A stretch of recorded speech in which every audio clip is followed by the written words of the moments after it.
In this video I'm going to show you how to make 4 different types of ivy and show you where I am with hosta leaves. This first ivy is fairly straightforward. The second one a little bit more involved because I've added veining detail to the leaves. This third one is where I've begun to introduce some variegation to the ivy. That's fun to do. And the final one is a combination of variegation and veining to the leaves. The hostas, I'm going to show you where I'm at with these. I'm not sure I've got them down perfectly, but I'll show you how I've got to this stage, and then I'm sure you creative types will be able to pick this up and run with it. So, this video, hostas and ivies.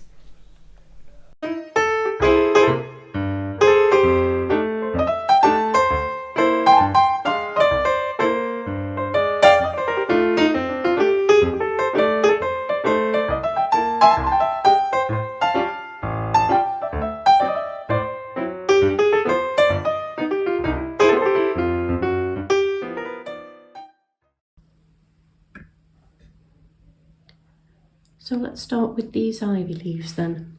First thing to say is that for each of these 4 different looks of ivy, I've used the same wire as the stem. This, as you can see, is quite thin and it does flex, but it's also quite sturdy.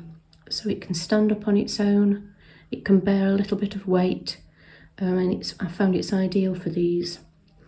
So for 3 of these, I used this paper covered wire for the leaves, to attach the leaves to the stem. The one that was different is this one here, and for this one I used some wire on a roll that I then covered in stem tape. So it's quite pliable, as you can see here. It's pliable enough because it goes on a roll, and because of that you've got a different look. So this one here is with that paper covered wire here. So each of these leaves is attached and it's quite firm, and that's great because ivies tend to stick up sort of loud and proud from the stem, so you need something that's going to be able to hold them in position. This one, however, is more floppy, and some ivy is like that, so I was quite happy to sort of leave that as it was. It just gives a different sort of look. As you can see, they won't hold up in position like that, they'll flop down, but still gives a lovely look.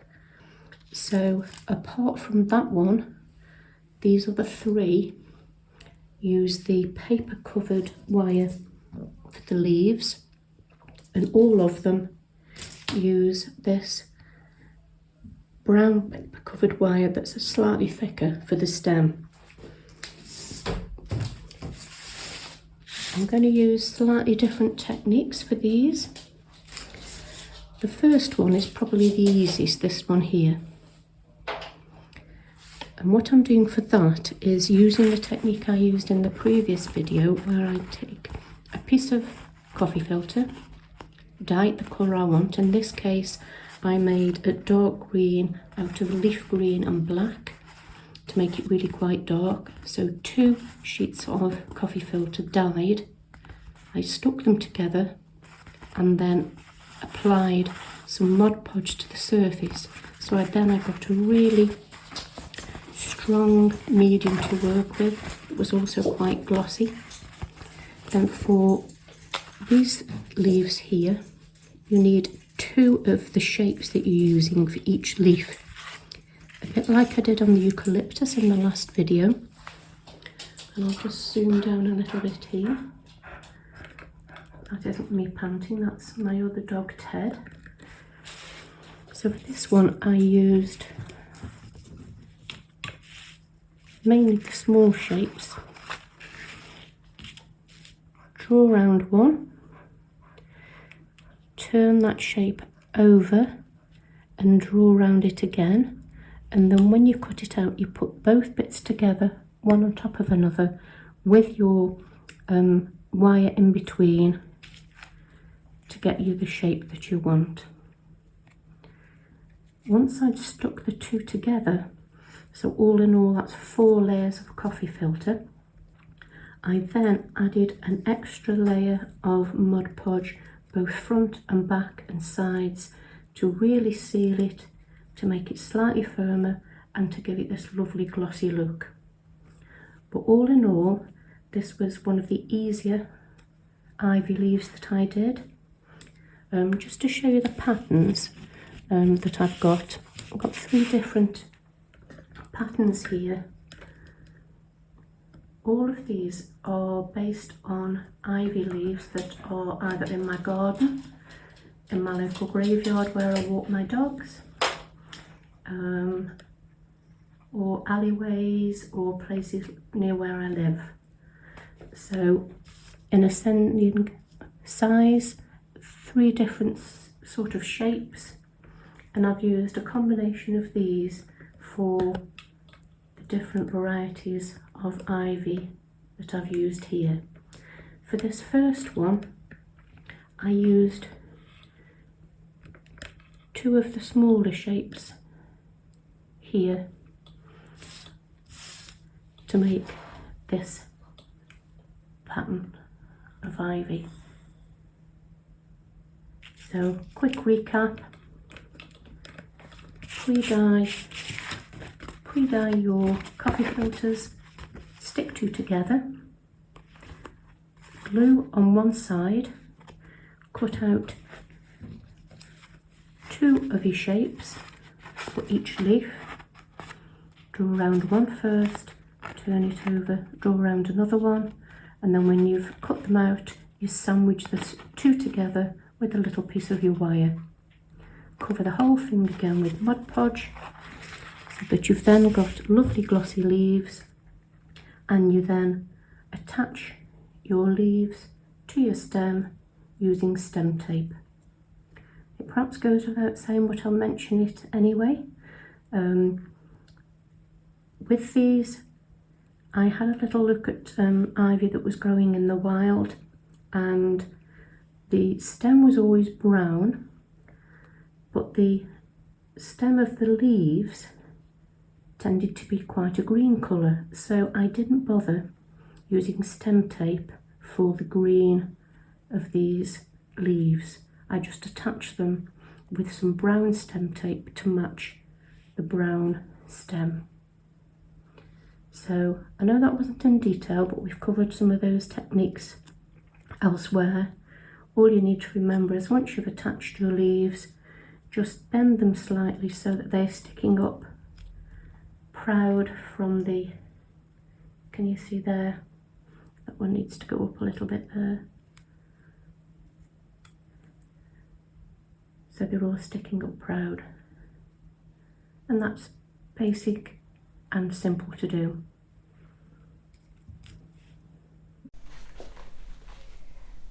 For the next 3 types of ivy leaves, we're going to use a similar technique for all 3, but different from the last one we've just done.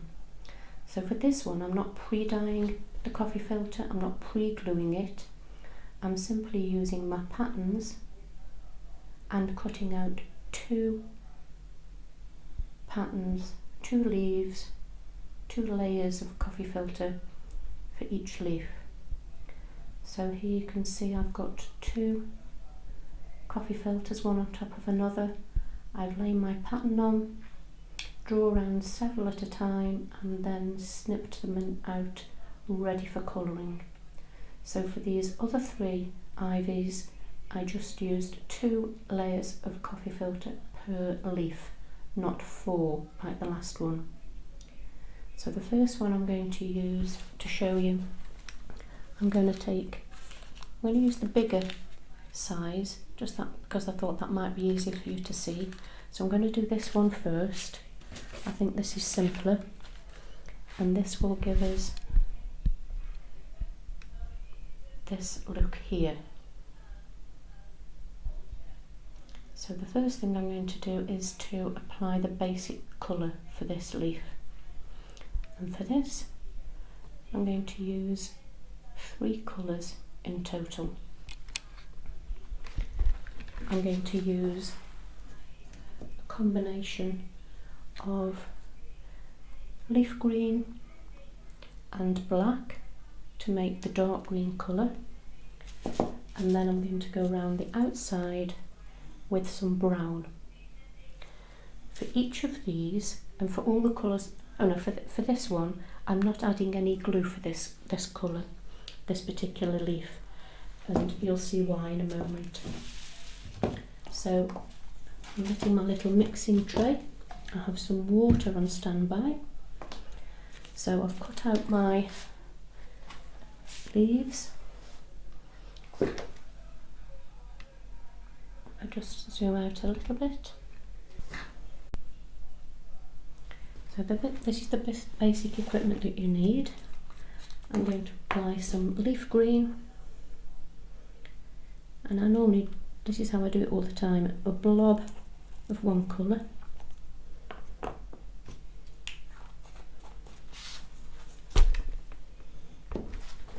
And I've just remembered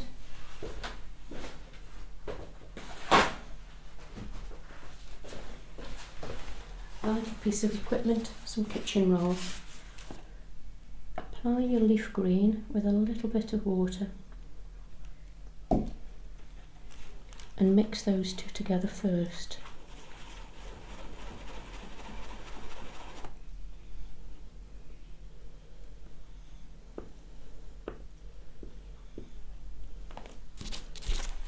Clean your brush and add the black. Again, that's the sort of quantity we're looking at.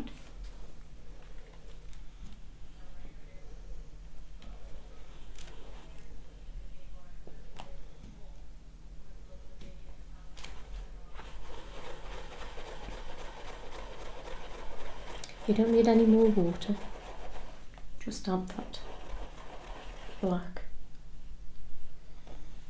And apart from cleaning your brush, you can test your colour on your paper.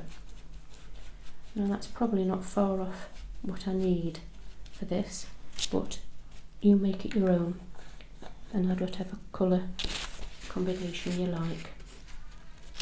So that's my dark green done. I said I was going to use some brown, so I'm just going to get some brown ready.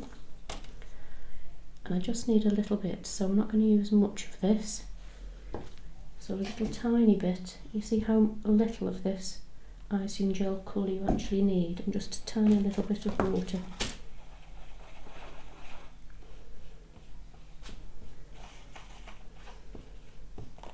Might add a little bit more, because I'll be doing a few of these leaves, but that's not an excessive amount. Okay, so I'm going to clean the brush, make sure I don't have any of that brown at this stage, because I just want to use the colour in the middle. So if you remember, we haven't put any glue in this. This is just those two colours mixed together with some water. I'm going to just do them on top of one another, but I will be able to peel them off in order to stick them together with some wire in between afterwards. But for now, I'm just going to add this green colour .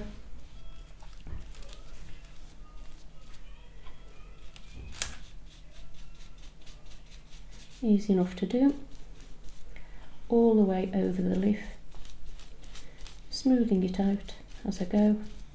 I think this is my favourite way of applying colour in doing any of these coffee filter flowers and leaves, because you can be very direct and you can control where the colour is. I'm going to rinse my brush, and then I'm going to use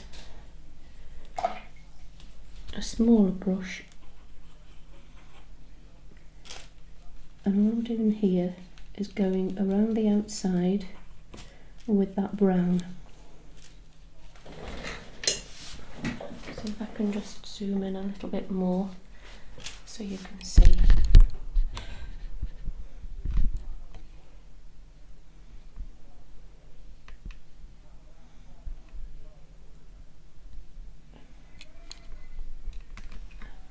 That's it. I think I can see the shading here on the edge. There's no particular depth that I'm doing it to. On this leaf, I guess it's about ½ inch, not quite a centimetre. And I'm just using that brown to go right round the edge. I'm really not particularly worried about how far in I come, and you'll see why in a moment. I'm just going round the outside. There's still a bit of green in the middle, but I've changed the look of the leaf by adding that second colour. So I can show you. Now that might look quite dark, but what happens, because I haven't added the glue, those colours will sort of be absorbed by the coffee filter. And you can see in this end one here, what happens is that brown sort of gets absorbed towards the edge. Honestly, these leaves here, I've done as much dark around the edge as I've just done on that one there. But if you leave it to dry, the colour sort of absorbs into the edge and it gives this gorgeous natural look to the edge of the leaf. So that wasn't hard, was it? Just add that brown round the edge and sit back and let the coffee filters do the hard work for you. Once that's dry, I'm then going to add the veining to this leaf. We're now going to add veining to the leaf just to give it that little bit more realistic look. There's a couple of ways you can do it. Either once the leaf is dried, you can do it then and then add glue over the top to seal it, or you can seal it first and then paint over the top. You do get two different effects. I can show you that one there. I haven't done a very good job of the veining, but that is done over the top of a sealed leaf. And this one here, I can zoom in on that one for you. I did the veining first and then put a Mod Podge sealer over the top. I think that's my preference, and we've still got to stick these two leaves together, top and bottom, with a stem in between. So what I'm going to do is to do the veining on one leaf, then stick it to the other leaf and then seal it over the top. So a little tip I've found useful when doing the veining is to draw it first with a pencil.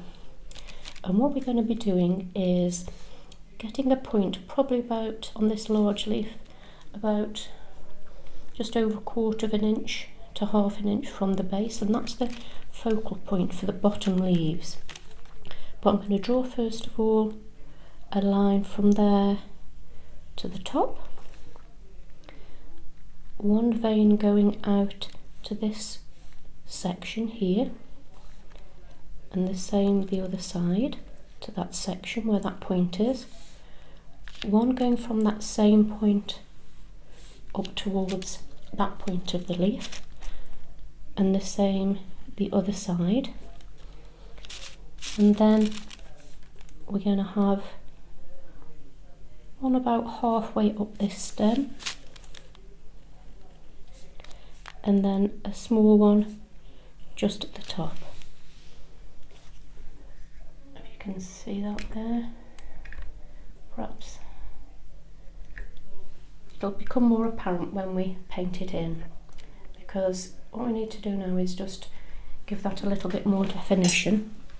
So for this, remember we started with that green and black mixture of the two icing gel colours. I'm going to base the veining on that colour, but that'll be far too dark. And what I'm going to use is the white Wilton icing colouring. It's not a gel, it's a very different consistency, it's quite chalky. If I can show you, it's more like a proper paint, but sort of chalky rather than a gel. You can see that there. But all I'm going to do is take a little bit of that original colour and mix it in until I get the colour that I want. I've done that here. Can you see? It's based on that colour, but it's that white, and it's a very pale, almost grey, bluey green. And I'm using a very fine artist brush here. I am no artist, as I've said on other videos I've done, so if I can do this, you'll be able to do it. But you want enough so on the tip to make the colour that you need, but you don't want your brush overloaded. So I'm going to start by doing that central stem. I'm going to do it as accurately and as carefully as I can, but if you do this first and then put your glue after, because it sort of smudges it a little and blends it in, it isn't as it's a little bit more forgiving than if you do it on the top after you've put your colour on. So again, I've got enough on my tip but not too much on the rest of my brush, and I'm following the pencil line that I've done before. That gives me a little bit more confidence in what I'm doing, and I'm going from the centre bit outwards so that the paint is sort of fading at the end, if that makes sense. If I think I've got too much on my brush, I'll just dip it off first. So that's probably a little bit too much, but I'm not worried. And then do the same the other side. From that central point, I'm going out and fading.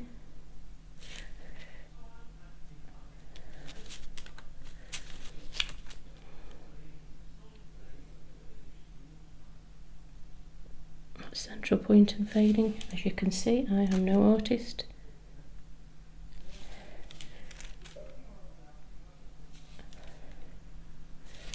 So that's your basic veining. But just to add a little bit more detail, each one of these strands, if you look at an ivy leaf, has got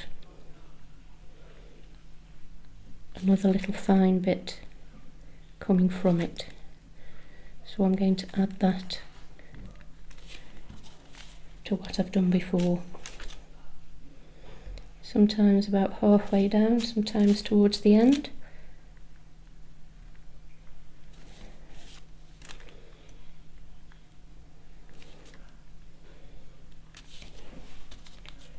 And that, as they say, is that. It's most important that you let that dry before you do the next step. And the next step would be to take your other leaf, and I haven't bothered doing the veining on that one. Add your glue to here. There's my stem ready, and this one is that bendy wire on the roll that I've covered with stem tape. On that goes. In fact, we can do this now because I'm not going to put sealant on the top, so I can stick this together while we're here.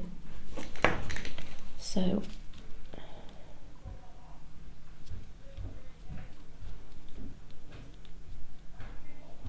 plenty of glue on.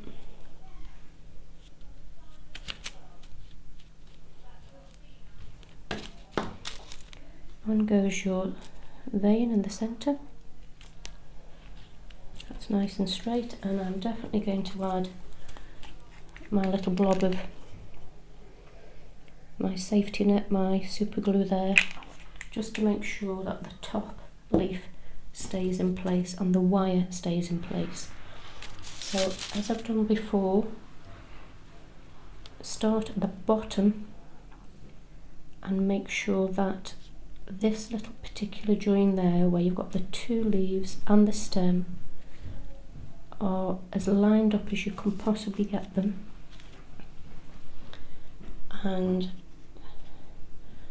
follow it up to the top of your leaf and get that as neat as you can. I don't know if you saw there, but that stem just came out when I pulled it, so that's why you put that little blob of glue, super glue, in the middle, and then work your way out to the sides.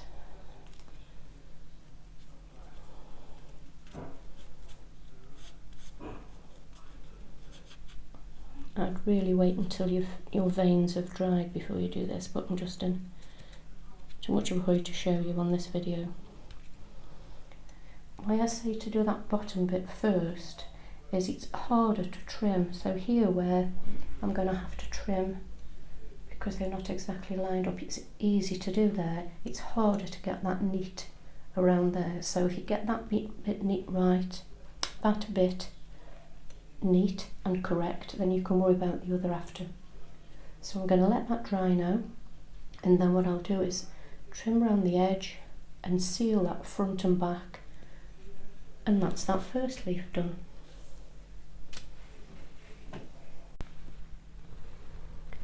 Once your leaf's finished, if you don't want to attach it to the fixed stem, you can use this flexible wire. Attach your leaf to that, and then you can use that to go around a wreath.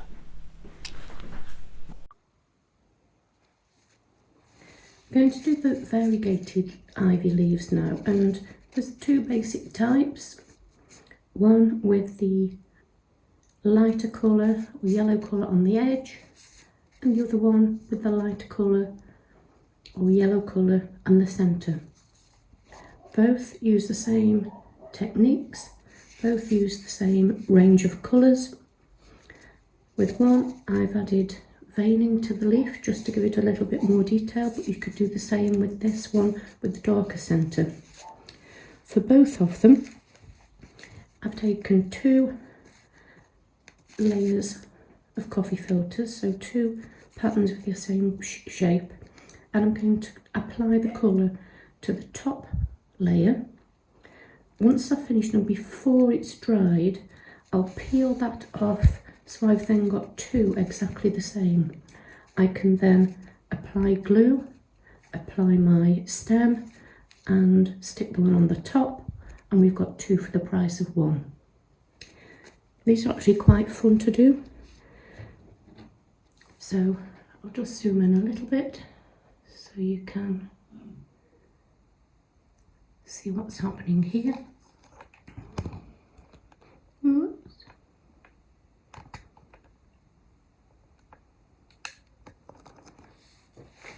So for these, I've got a range of colours.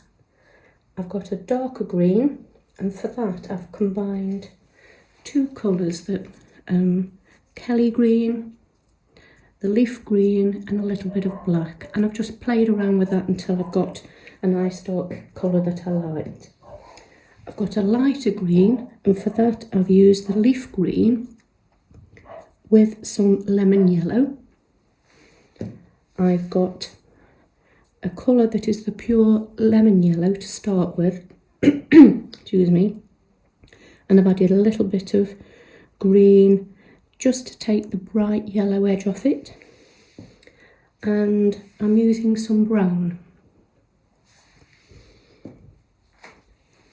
Now for the main colours, so that's the dark green, the lighter green and the yellow, I'm doing quite a thick mixture using PVA glue, and I want to get it to a consistency so that it doesn't run quite as much as just using the colour and water. So I'll just show you the difference between the two, because this is a good idea both to help you to get the colour that you want and also to get the consistency that you want. I tend to do this and try it out using a piece of kitchen roll first. So for the darker green, I'm just testing out that colour. You can see that it's quite nice and thick, but it does run just a little bit, which is fine. I do want some of the colours to run, but not too much. And the same with the pale green. I don't know if you can see that consistency there. It doesn't blob straight off the brush. And again, when I apply it, it's not moving too much, it's not spreading out. The brown, however, I have not added any glue to at all. So the difference with that, can you see how it spreads out virtually straight away? And I want it to do that. So I've got two that sort of stay put and one that spreads out straight away. Looking at my palette here, which is my egg tray, my infamous egg tray. In addition to the main colours that I've pointed out, I've got this little collection here, 1, 2 and 3, and that's a combination of these different greens that I play around with until I get the colour that I want for any detail or for any veining. And with those, the consistency is probably part way between the two. I don't want it to be too thick because it won't then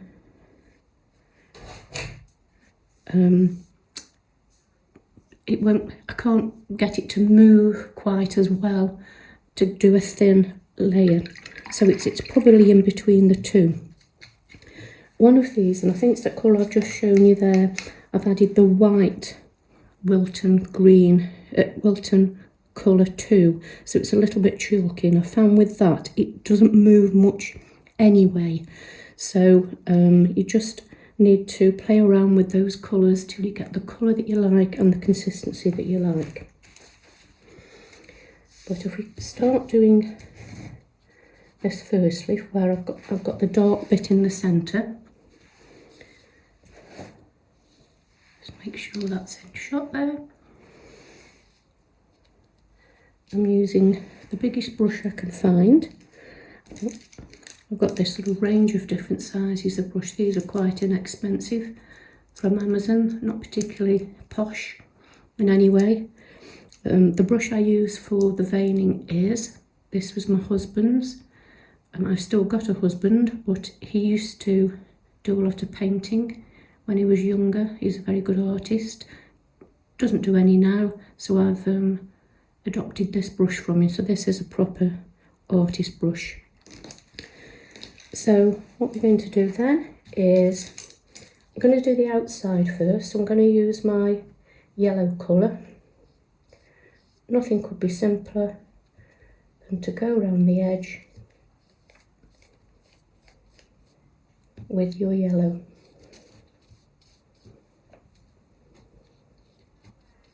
Making quite a thick band. The beauty of this is you can just do what you like. If you look around in nature, there's so many different varieties of any plant and leaf that you can make it your own. Once I've done that stage, the next is to add the centre. So I'm using my darker colour and I'm going to start in the centre, painting it on.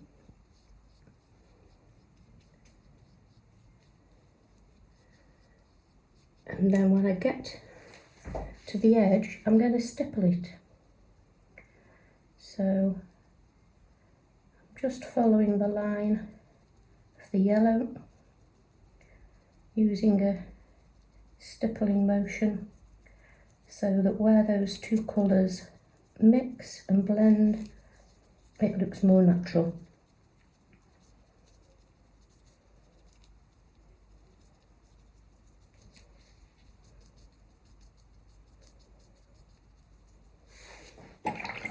How easy was that?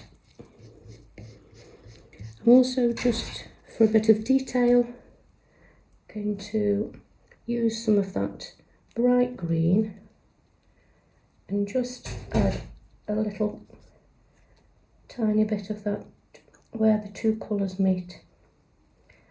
So this is just giving it a little bit more interest.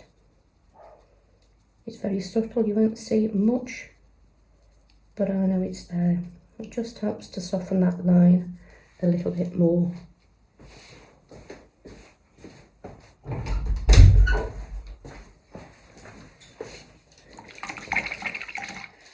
And the final step, because this is very easy, just going to take a slightly thinner brush. I'm going to get some of that brown, the very watery brown. I just want to go round the edge, especially if you're doing this in the autumn time.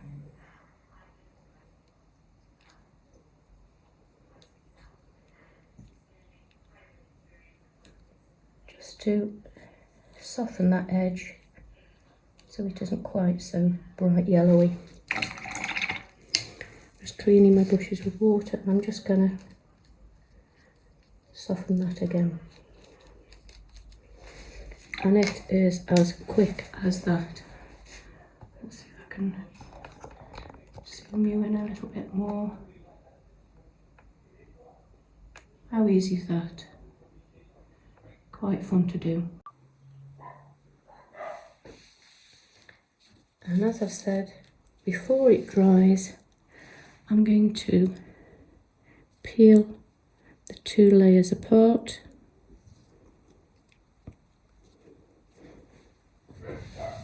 I'm going to let that dry there, let that one dry.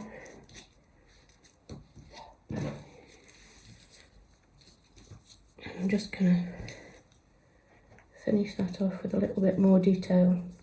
This will be the back of the leaf, so we're not quite so concerned about it being as pristine as the front, but you don't want your back looking a mess either. So there you are, 2 for the price of 1. The next one I'm going to do, I'm just going to move my work surface a little bit so I'm not getting my colours muddled. I'm going to use the same technique here,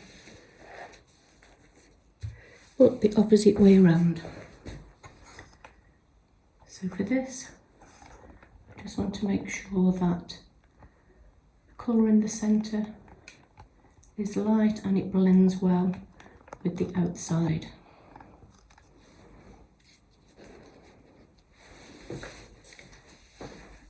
So for this one, I'm going to start with the inside with that lighter colour first.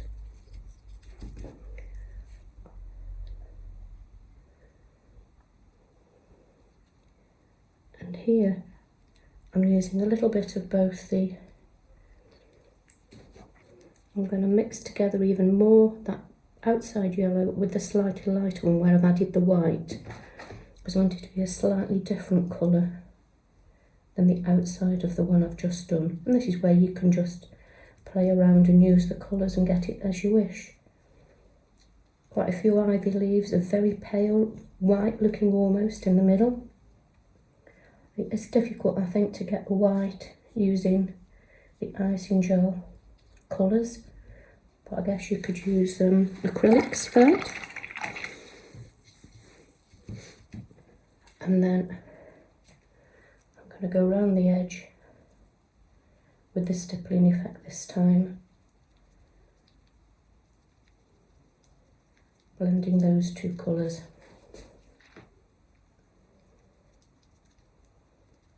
Not a difficult technique at all.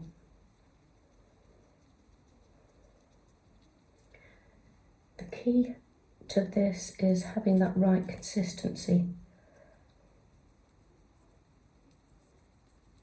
And that will become more important when we do the hostas, because you will need the colours to stay pretty much where they are, which is why you have the PVA glue.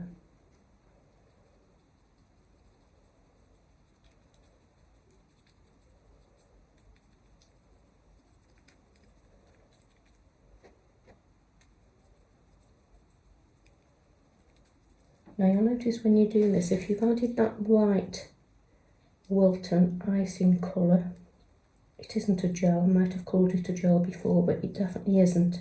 It's far more chalky and it doesn't run at all. So you will get a definite strong line where that colour ends.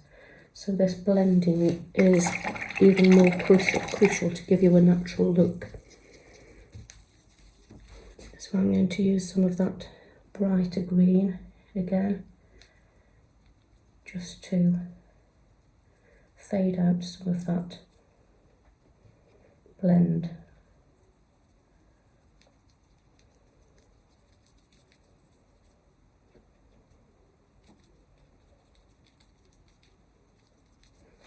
And I'll just show you in the centre here, I think, if I just add some of this very pale. Just cleaning my brush now. You'll perhaps see the difference in the texture of it. But I think with any time you use paint, layering the paint gives you more natural look, more professional look if you were doing a piece of furniture, for example. But for crafting and doing things based on nature, it gives you a far more natural look if you layer the paint or your colour, your icing gel, whatever you wish. And again, although it won't show up nearly as much on this compared to the other one we've just done, I'm still going to add a little bit of this brown just in places I'll know it's there. It just adds a bit of shading here and there.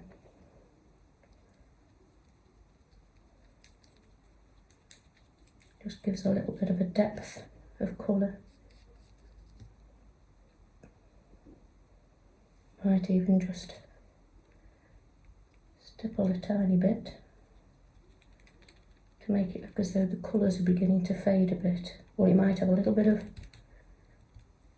disease or damage. It just makes it look a little bit more authentic and natural.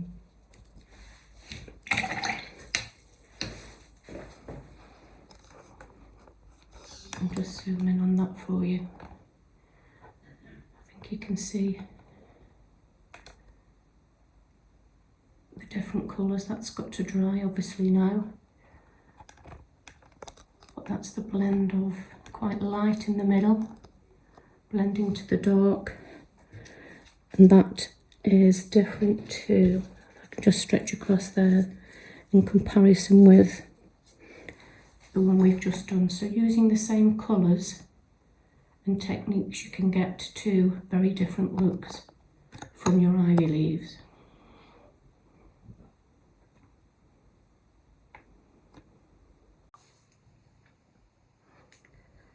And we're going to add some veining to these just to give it some detail. I just thought I'd remind you of the one I did before. So this was the first one with the darker centre.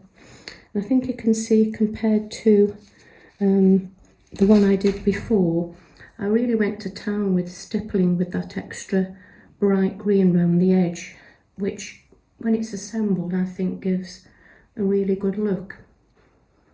And I haven't bothered to do any veining on that, but I don't think it matters. I still think that looks good as an ivy leaf. This one, I've added some veining to the leaves, and for these leaves I used a slightly lighter colour for the outer. So this goes back to me saying, just play around with the colours till you get what you like. But either way, I'm going to look at adding some veining to the leaves we've just done. So I'm going to start with the one that I did veining on previously. So this is one I've done before, and it is dried now. So I'm going to add some veining to that, so it'll come out looking something like this. And here's one of the other ones that I did. So you can either leave it like that, as I've just shown you, or this one, I added some veining to that. This one here, I was having a look at the burgundy colour that you can get in Wilton gel, and a little bit got on this leaf, and I thought, well, leave it there, looks quite natural, you get sort of perfect imperfections in nature, so I've left that as it was. I quite like that. I think it's a good colour to have for autumn. So for this is where my little, this is an artist brush, artist watercolour sable brush, the one that I pinched from my husband. Not that he's using it these days. And to do the veining, just like we did on the darker, plainer sort of shape, I'm going to choose a colour from my colour palette, but it's going to be one of these here to see what I think is best for this leaf. And the trick here is to make sure that it is quite runny, really. If I can perhaps show you on a piece of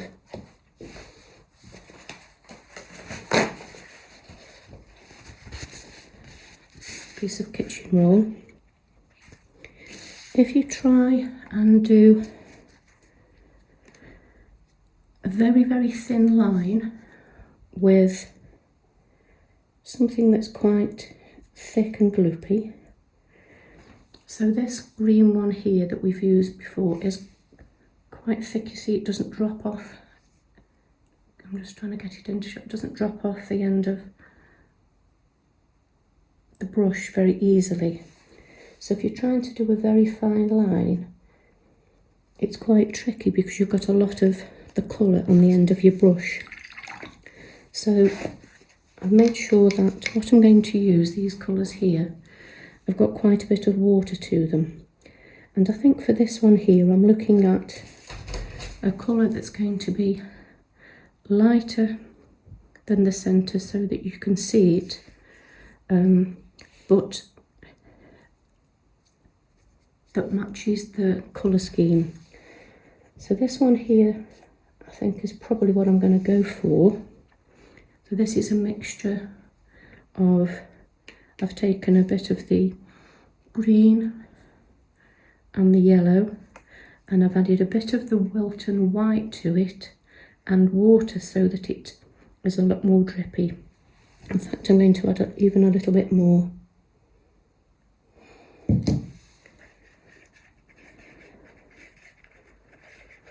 So this leaf is fully dry, and this now should give me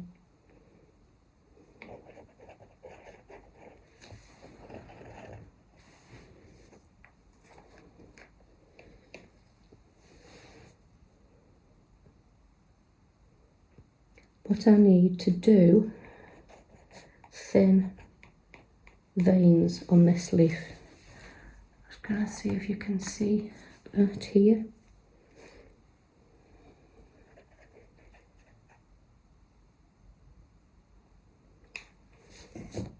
I've tested it out on my piece of,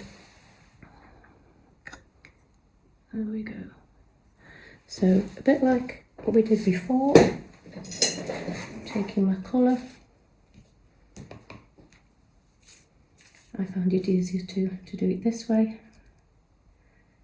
So we want one line going up here,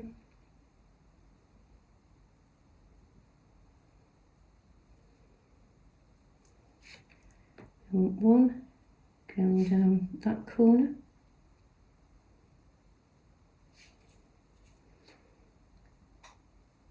one curling round to there, as I'm looking at this, I'm wondering if this is too close to that background colour.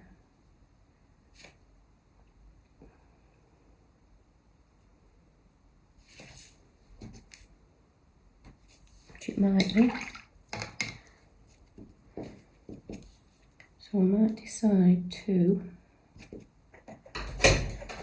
go a little bit lighter and use this colour here.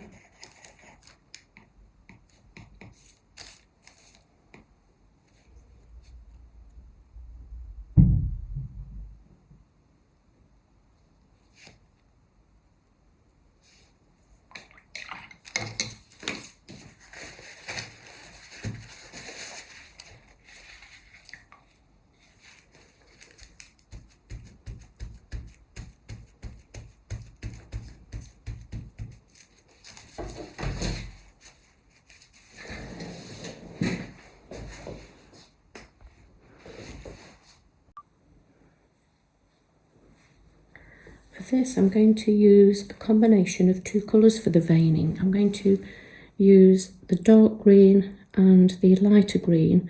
Because I don't need much of it, where it's sort of overlapped on my little containers, I'm just going to mix the two together, and I think that's going to be the colour that I need. I'm using this very fine watercolour brush.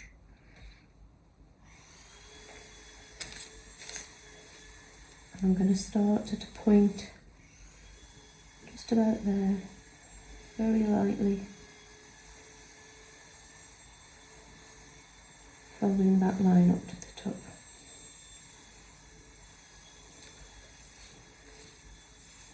I've started a little bit higher up because of this unusual shaped leaf, so I'm going to bring one down there.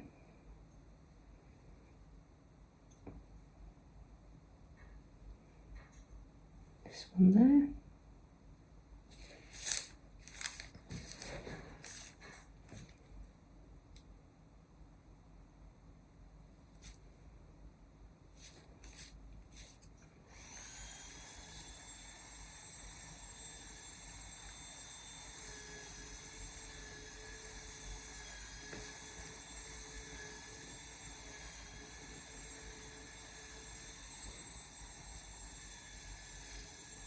Need the tiniest little bit of colour on the end of your brush for these, to get them nice and fine.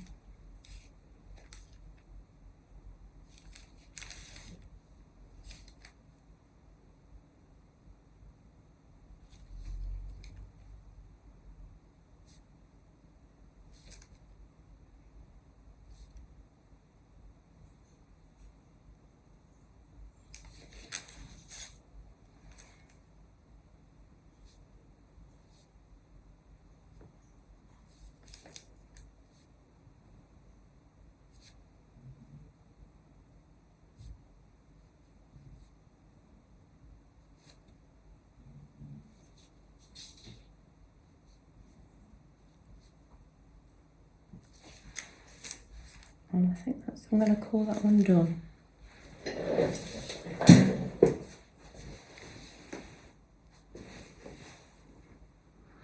That's as precise as I can be, but once you've applied your glue over the top, that's going to sort of mute those slightly, but will still give that lovely look.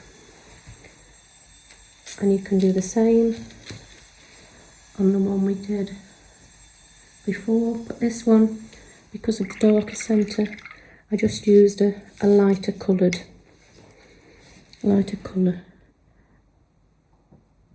And I think I just mixed some of the white and the yellow with a tiny little bit of green.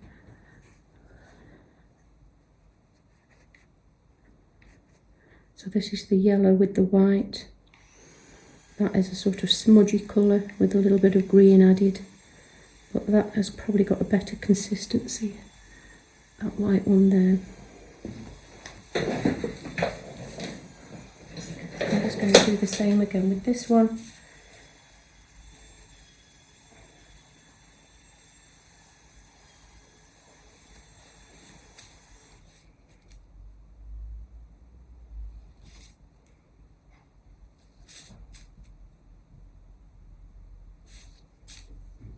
I'm going bold, quick bold strokes to give me the look I want.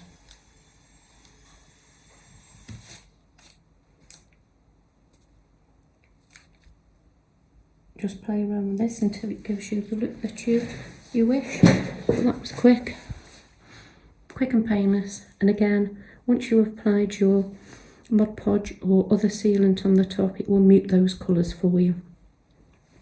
So all you do then, as with the other leaves, is sandwich 2 together. I wouldn't do it with the veining on, but sandwich 2 together with your stem, glue it together, trim any excess off so you've got it nice and neat, and probably a final layer of glue. All you need to do then is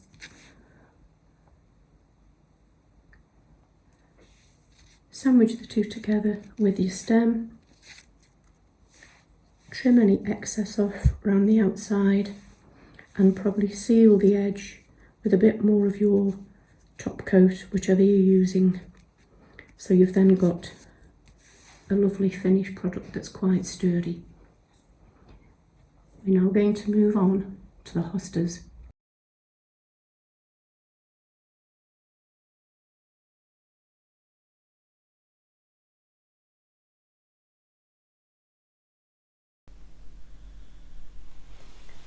We're now going to move on to hostas, and if you've been following this video, including the first one where we went from basic leaves through some different techniques, and this one where we introduced variegated leaves in the ivies, it's been building up, I guess, to where we do hostas, because they're probably not as straightforward as the other foliage that we've done.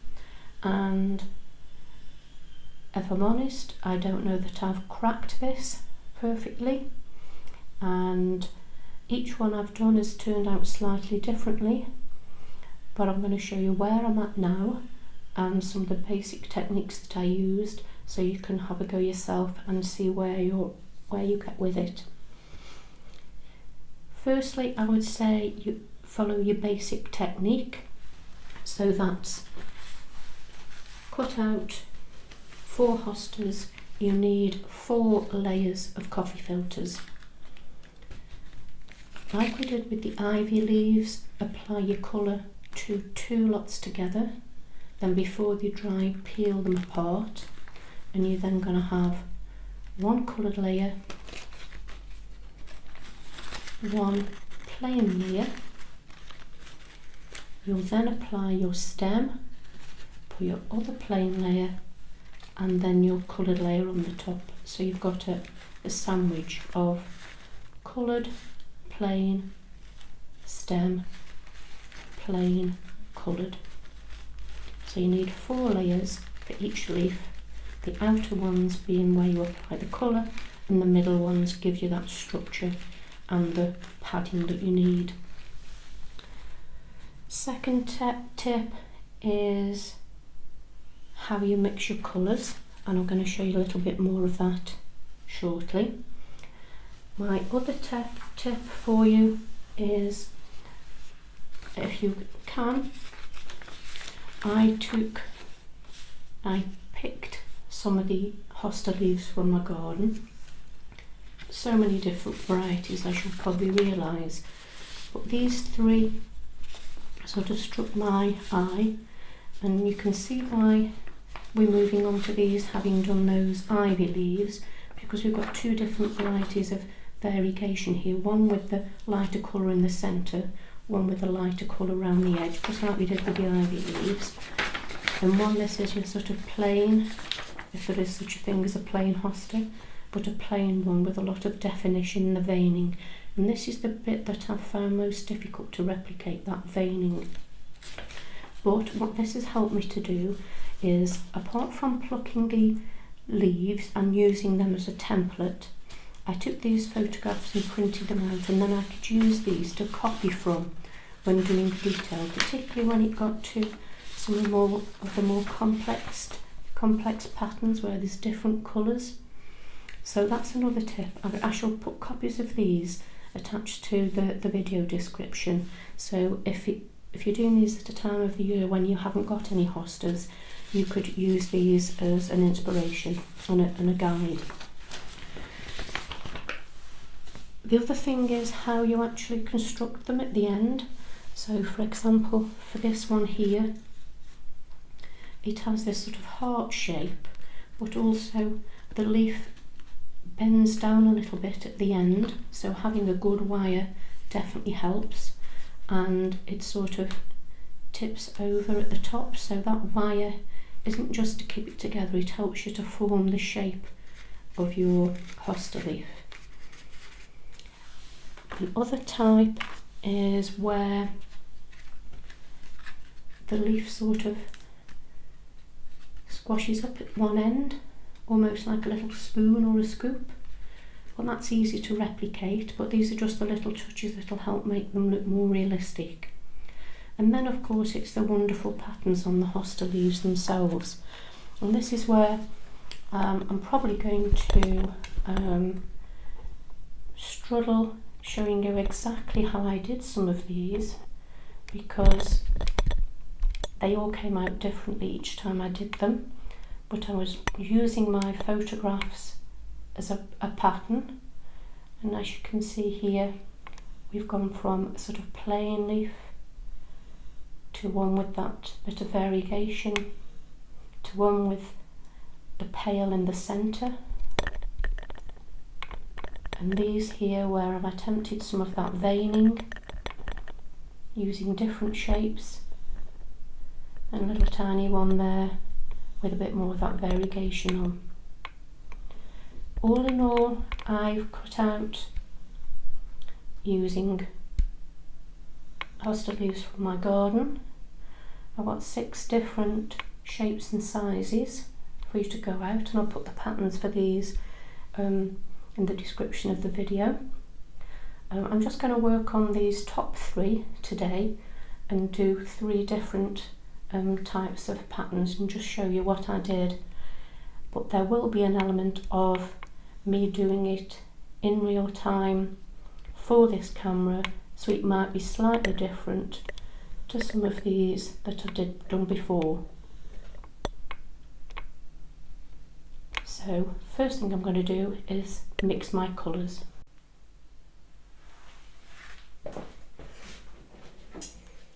I'm going to start by mixing the colours, and the first one I'm going to use this Holly Green by Sugar Flare. It's still an icing gel colour, it's quite thick and gloopy, so this is how I mix all my colours. Because I know I'm going to add some PVA glue to this, I'm not going to put a lot of water in, just enough to mix that colour together. This Holly Green has got a little bit of a teal colour to it, and I think it's going to be not far off this colour here, so that's a good colour to use. That's the Holly Green. I'm next going to mix up some Leaf Green, and this tends to be a nice bright colour. I can see there's a difference in consistency in these 2 makes of colours. This one isn't quite as thick as the Little Fairs, this Wilton colour, but it's the one I've used most of, so that's no criticism of either one, they're just slightly different. I'm probably going to need quite a bit of this. This is this brighter green, probably not quite the right colour yet, but that gives me a different shade to work with. And then I'm going to try this Kelly Green.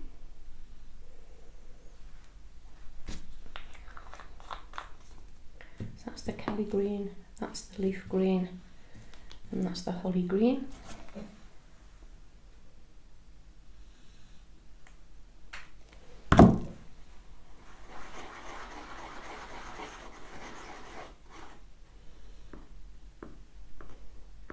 Now at this stage I know that I'm going to be adding some glue, because I want these colours not to blend with each other too much. I need them to stay put, and that's what the PVA glue will do. It'll help me to put it where I need it to be. So that's a different colour entirely. Let's see. No. So 3 different colour greens there for me to work with. They may not be the final colours that I use, but we'll keep those there for now. I'm then going to need a bit of yellow. So I'm mixing myself up some yellow colour. I'll probably end up adding this to one of the greens. In fact, I've just done it by not cleaning my brush out properly. I've probably given myself pretty much the colour I want there. To start with, it's quite a lime green, that is. So I'm going to keep that as it is. I'm going to wash my brush now.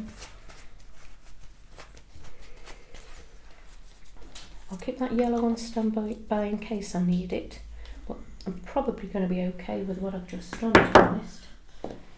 I'm then going to have a tiny little bit of brown. I'm probably not going to need much of that.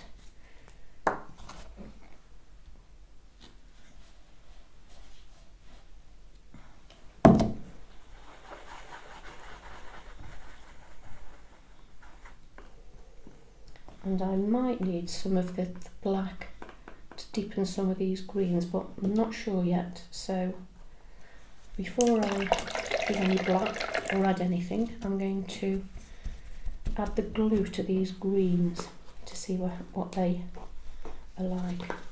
So this just is Elmer's glue, Elmer's school glue.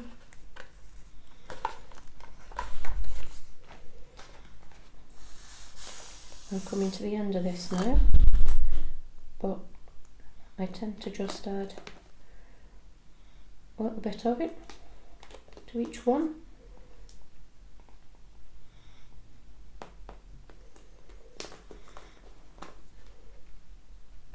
I have before used just the cheapest PVA glue I can get from a local supermarket or craft store. It doesn't need to be anything particular, I don't think. Probably others would disagree. I'm just going to mix that into each of these until it's well and truly mixed.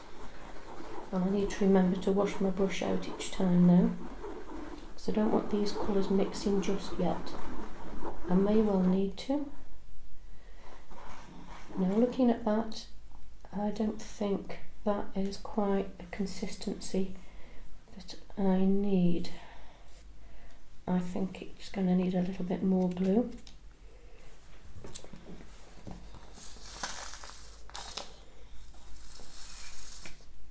I might have to end up using some of my Mod Podge.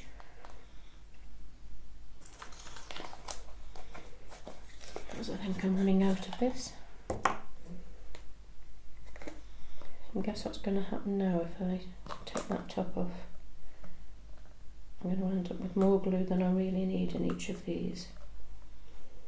But that's not a problem. I shall just add more icing colour gel if that's the case. But let's see where this gets us.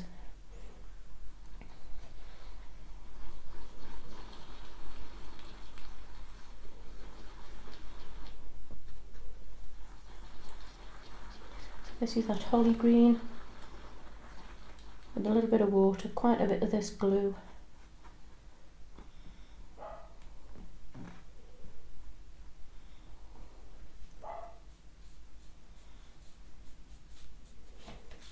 It's not so bad as a colour or a consistency. So I'm going to do the same with the rest of these. And then I'll check the colours somewhere near to what I need once I've mix them all together. I don't know if any of you have ever tried to film yourself doing crafts. It's not easy. Not only is it difficult to find the time to do your crafts with your other commitments, but trying to find a time when you're not going to be disturbed by dogs, husbands, sons, external noises is very tricky. And just getting the sound right. Several people say they can't hear what I'm saying. I've got a microphone now plugged in, which I thought would have made the difference. I've got the sound up really high on my phone, but because when I film it, I then do editing in Lightworks, save it to my computer and then upload it to YouTube. I don't know whether some of the sound gets lost in translation when you do that. So if anybody out there can help me to find a good way to shoot videos and edit them without there being a major disruption to the sound, I'd be forever grateful. Let's have a look at that yellowy colour.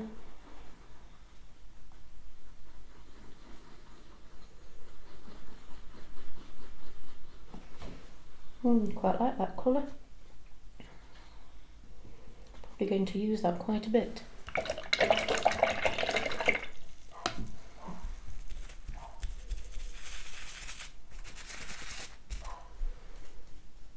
And finally, there's the brown.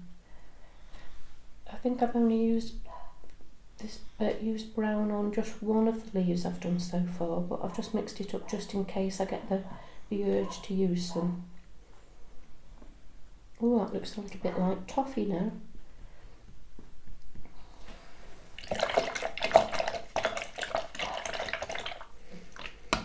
And then the only other colour that I've got that I was going to show you is when I was striving to get a very, very pale, creamy colour.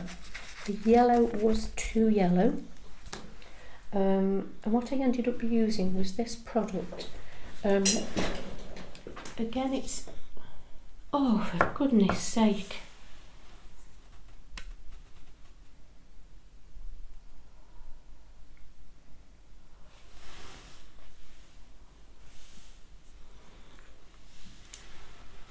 I started to use this product that is, again, used for colouring icing, but it's a powder. And you can mix it with water just the same as you would with those icing gels. And I used that on some roses that I did, and I was really impressed with it. It gives a lovely colourway, and particularly there are some that have got a shimmer to them, so they're really nice to have. So this also was just the right sort of colour that I needed. So I'm going to mix some of that up. I'm going to get some clean water to mix it, and then I'll show you what that looks like.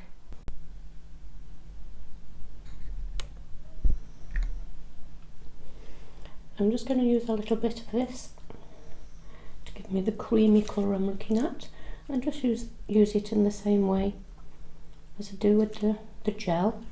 A little bit in, a little bit of water, and if I test it out, you can see it's a lot creamier colour than the yellow. So I'm going to be needing that as well. I'm going to check these colours.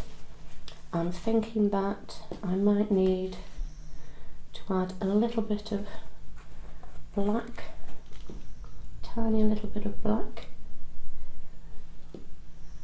to this teal holly green, just to make it a little bit more like the colour on my picture.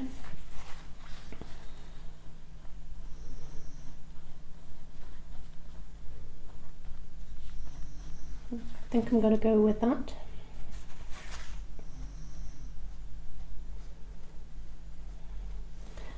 And I think I'm happy with the other colours.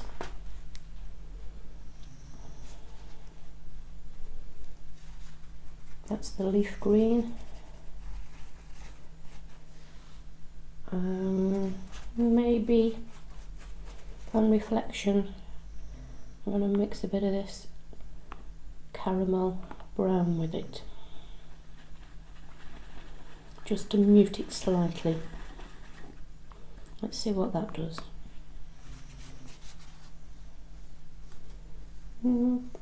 Perhaps not a great deal. A little bit more.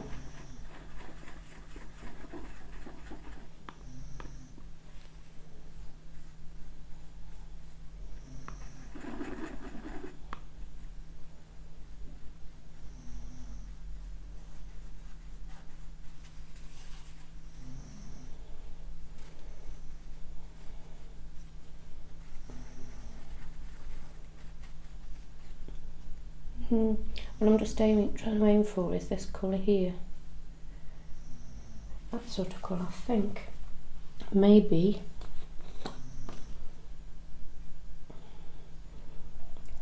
I do need to try a couple more mixes. So this is where I'm just experimenting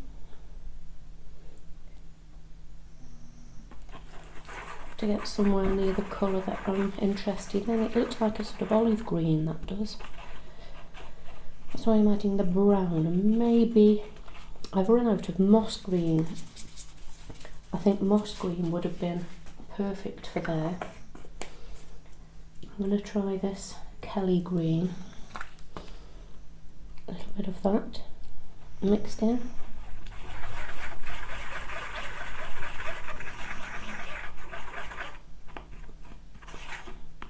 And I can see that's going to be quite green still. So I'm going to add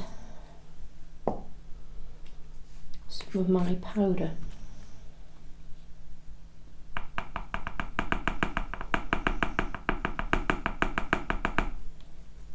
Just take that down a bit.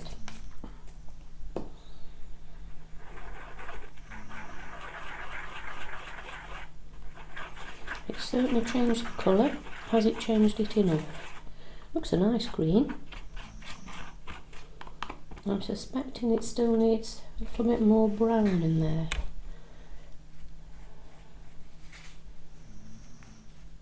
It's a little bit, still a bit too greeny for me. I'm going to go out and add a bit more brown.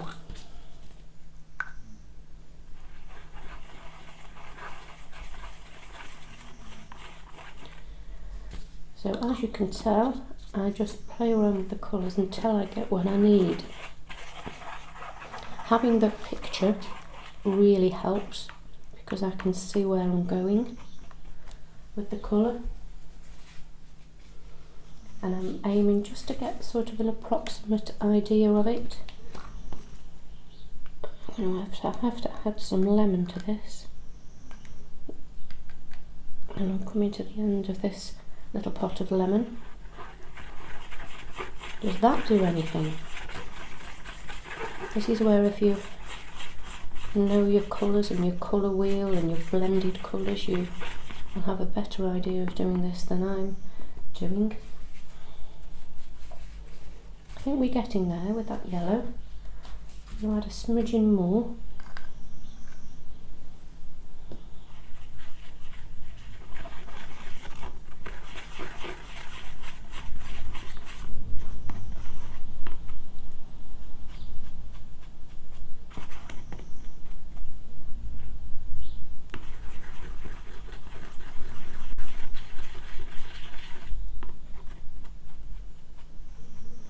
I don't quite know what colour I've made here.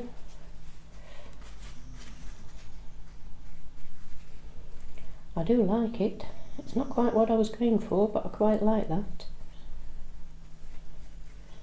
So I think I might just use the last bit of my lemon. I have got another pot of this, but I'm going to use the last bit from here.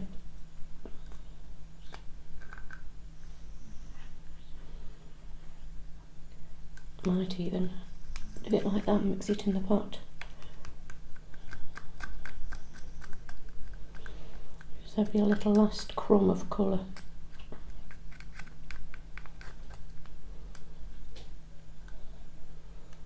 that might be, I think I'm going to stick with that. That's not far off, if you can see. If I zoom in there.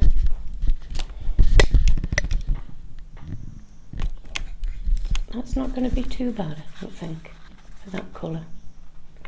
I'm going to stick with that, I think.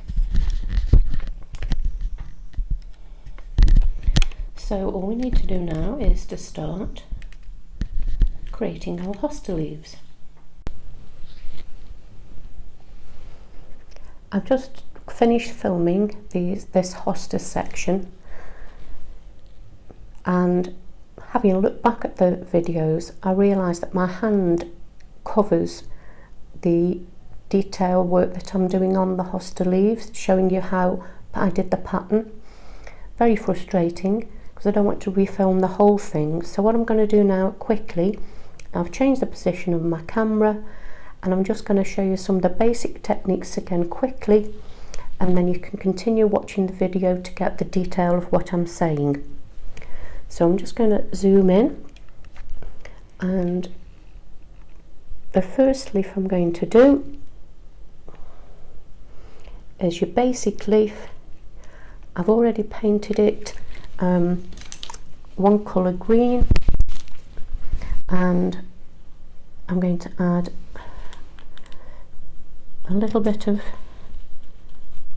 shading to the centre. This is slightly lighter than the colour I've put on already, and you'll see me doing this later on in the videos. This is just to give that illusion of the sun shining on the centre of the leaf. And then for this one, we're going to give a sort of impression of the veins, and I'm taking a brush that's quite big compared to the little leaf, and I'm going to add some pretend veining to the leaf. So as you can see, quite quick, broad strokes, very easy, but it just gives that of the hosta leaves. So that's the easy leaf. I'm going to build on that a little bit for the second one, and I'll just reposition my camera. I'm going to focus in on this second leaf.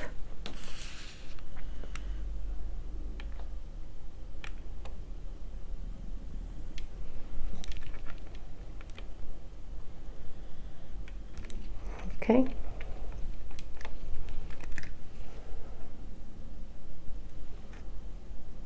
There we go. So this one, just a little bit more detail, but I'm going to start with that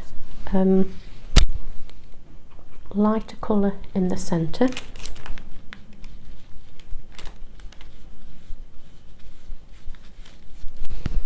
And I'm going to switch brushes to quite a fine brush compared to the one I've just been using,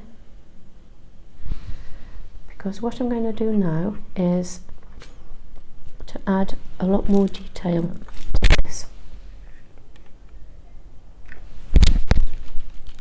And what I'm going to be doing is painting in the impression of veins and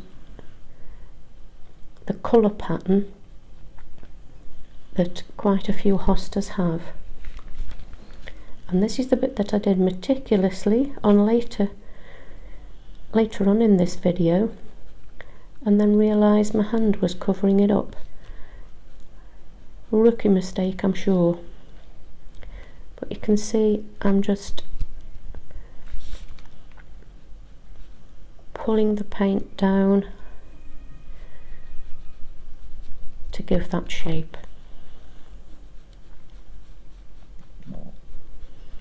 And you continue that on both sides. So this is where I need to make sure I'm not obscuring what I'm doing again. Adding a few little fine tendrils, or whatever you like to call it, the pattern.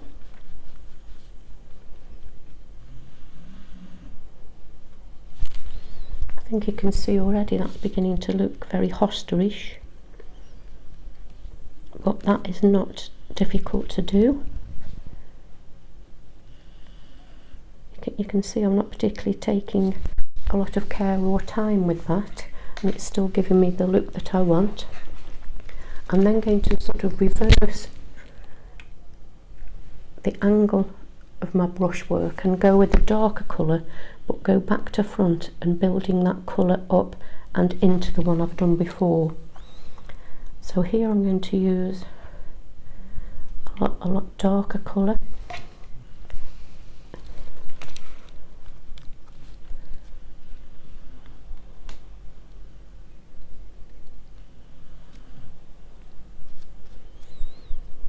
And I'm doing these in this order because they're in order of difficulty. And when I say difficulty, none of them are terribly difficult if you just build them up step by step. And you see here I'm just taking that darker colour and just filling in the gaps basically. So round the edge there's obviously the bigger gap.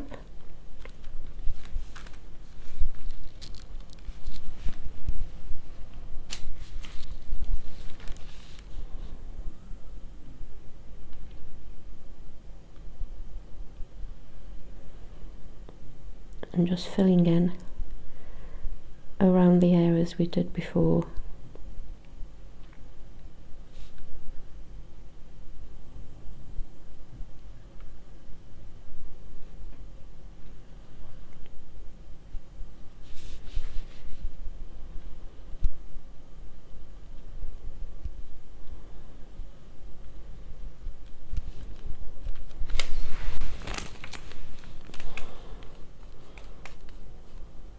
And you build your leaf up in that way until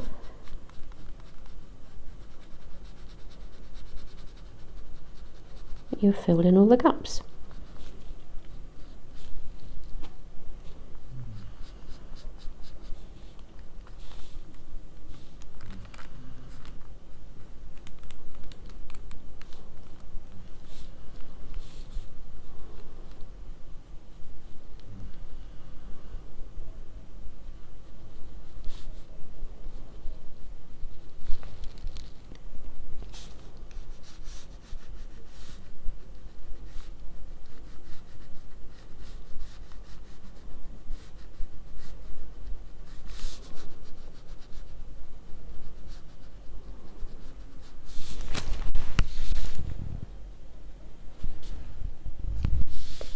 Again, not hard. I am doing it quickly. You can take your time. And the more you do soft, gentle strokes with your paintbrush, the more you can refine that particular look. So that's look number 2. The next one I'm going to do is a more variegated hosta.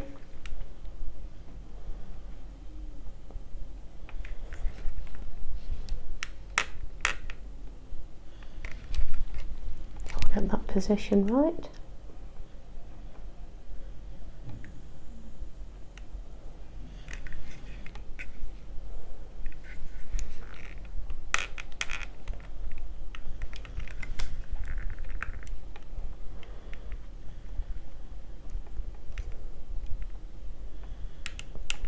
Here we are, that'll be okay to start with. So here I'm going to be using a pale colour for the centre.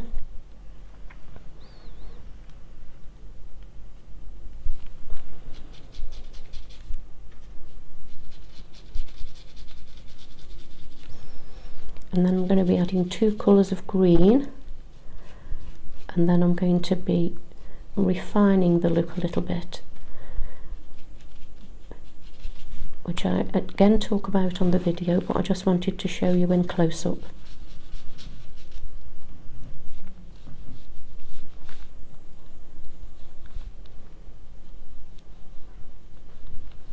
So here I'm bringing these tendrils of colour down to give me the basic shape of that variegated hosta leaf.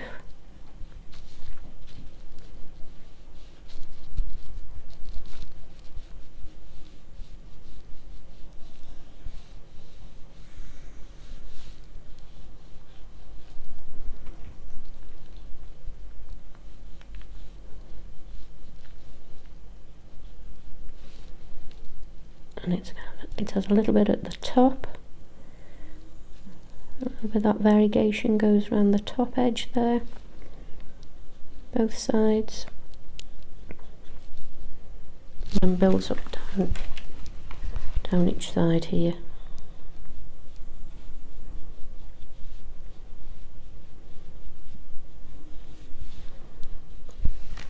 So we're just going to add a couple of bits of colour, and we'll do the same as I've just done, work in the opposite direction.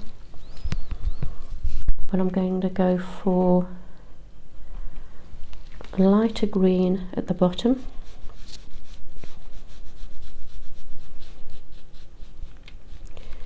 And here the beauty of this is you can choose whichever colours you like, which combination of greens, how much variegation you have on your leaves to suit the look that you would like.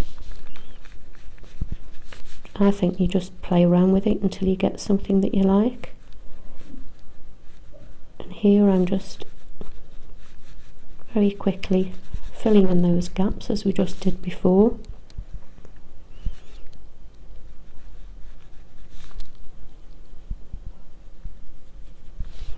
And I'm going to go up about halfway. I think every time I do one of these I do them slightly differently. I just go with a bit of muscle memory, a little bit of what looks right, a little bit of what just happens to flow from the end of my brush.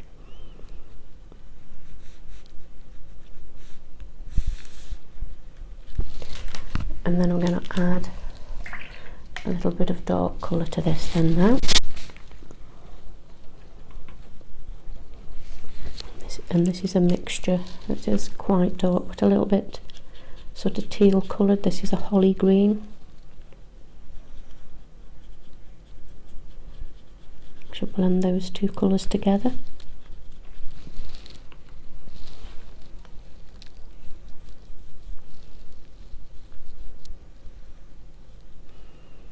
If you've got a brush that's a bit raggedy at the edges, I don't know whether you can see that on this one.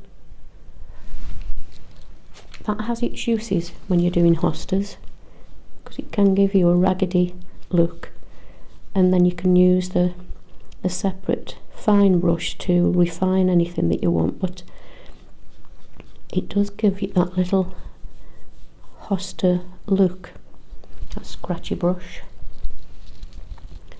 So I'm just working my way around, filling in these gaps at the top with the second colour.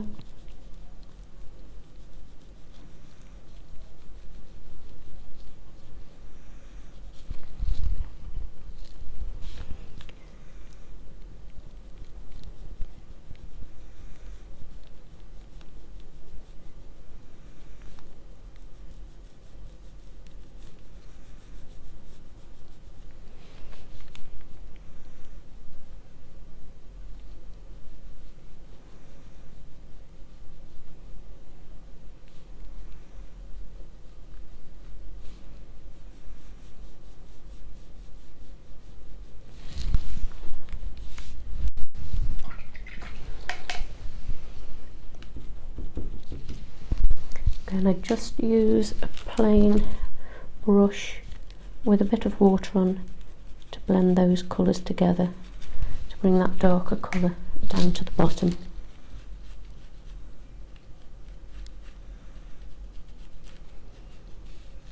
At least you get a little bit to see what I'm doing. I can't believe I did film that with my hand covering it. I thought I got a really good close-up until I came to look at them. And the final thing that I do is, this is where I take what is a very fine artist brush. This is a proper artist brush. This is not the cheap and chirpy ones I used before. This was my husband's, as I explained in my video, and making sure it's got quite a bit of colour on. And I'm just going to tidy up some of these areas. It's okay to have that sort of variegated scratchy look, as I think of it, but it's so much better if the edges in some instances are a little bit cleaner. So I'm just going over some of those areas and just making them a little more refined.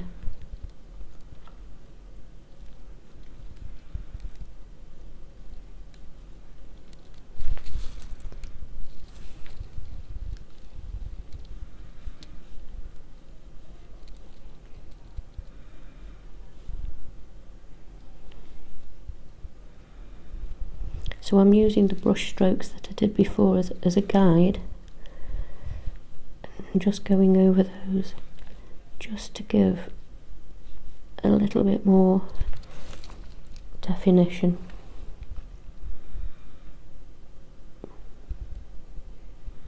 With a fine brush.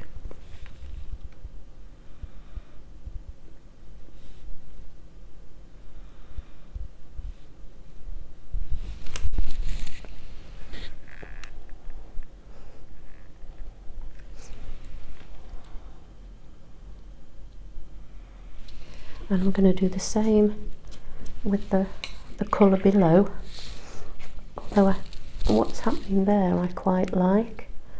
If I show you, move that up, that might be easy. Can you see how the colours are sort of running into each other a little bit? I quite like that, because that's looking very natural. Because I've gone back and filmed this afterwards, I used the colours I had before and reactivated them with a little bit of water, so they probably haven't got as much PVA glue in as previously, so it's causing those colours to run. I don't quite mind that.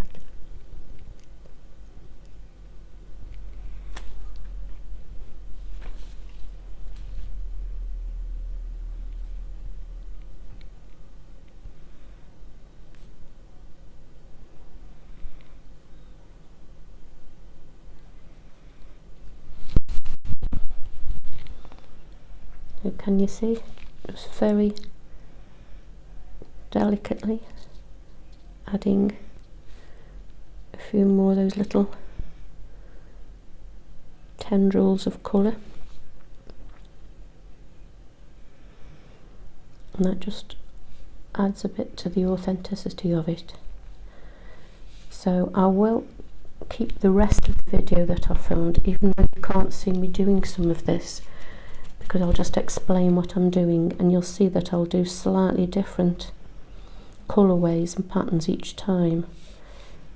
But I think that quickly gives you an idea of the techniques that I've been using, going from a very basic leaf with just a quick broad strokes. You can always add more to that if you want more definition, but quick and easy. There's a little bit more involved, and that's where we start to build up the complexity, where you have the two colours and introduce some of that veining and tendril effects, building up to using at least 3 colours, introducing the pale, and then refining with a very fine brush. So please go on and watch the rest of the video for some of the comments and some of the descriptions of what I'm doing, but apologise in advance that my big fat hand's in the way. I'm going to start with a straightforward leaf to begin with, and here I'm going to use this particular picture just as my guide, but what I'm not going to do to start with is all this veining detail, because that really has caused me problems being able to replicate that exactly. So what I'm going to do is, rather than an exact replica of that leaf, I'm going to do more of an impressionist view of it, getting that general idea of the shape and the form of the hosta. So I've got my colours that I've already prepared, this range of colours, and for this I'm going to use that one that's the lighter green mix. I'm going to wet my brush to start with. I've got quite a big brush here that I'm using for this.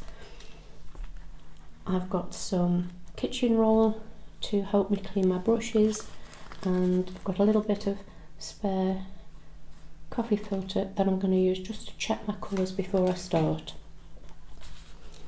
So basically, easy way to start: cover your coffee filter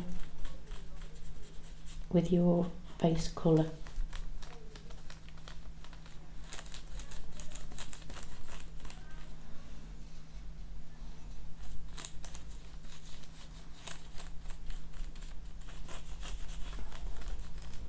Now, to start building some definition, if I look at the picture, the light is shining on it, so I'm going to try and replicate that a little bit before we do anything else. So I know that I'm going to need a lighter colour towards the middle, so I'm going to use that mixture that we did with the yellow,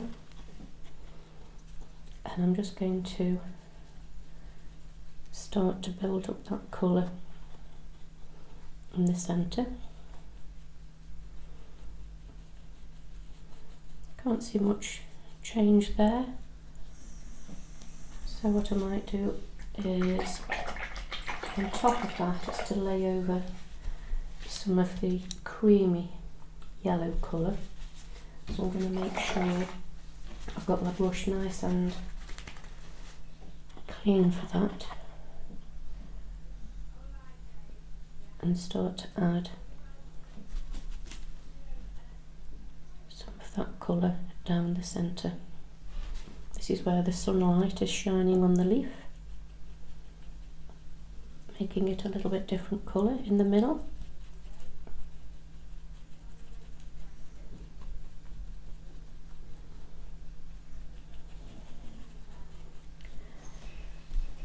Very subtle, but you can see a difference from that flat colour.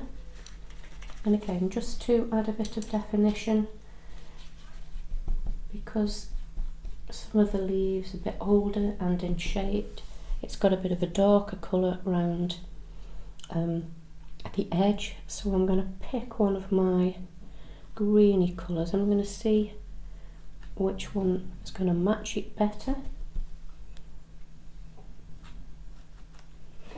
And I think I'm going to go for the leaf green, and I'm just going to add a little bit of darker colour green just round the edge where there'd be shadow compared with the centre where there's the light. So nothing too difficult here, nothing too taxing, nothing too obvious. I'm just adding a bit of contrast. So we've now got a lighter piece in the centre and a darker piece around the outside. So we've introduced some shading. This is where it's useful to have all these different colours of green. Now, to build up that idea of veins, the easiest way I've found is to take your big brush again, and we're going to do bold strokes down to make that pattern. So here I want a darker green, and don't worry about this because remember that with these leaves, once you put your Mod Podge, your covering on the top, it does mute the colours a little bit, but also this is the colour that it's going to be, this green here, and it's this sort of, have a practice before you do it, it's this sort of stroke we're going to do. So we're going to take the brush and just do the strokes down quite boldly, quickly, without a lot of thought. It's a little bit wet there, so it's going to blend. And I'm just doing, it's that impression of veining down that leaf. That's the first layer, just to give me an idea. I'm going to take a smaller brush now,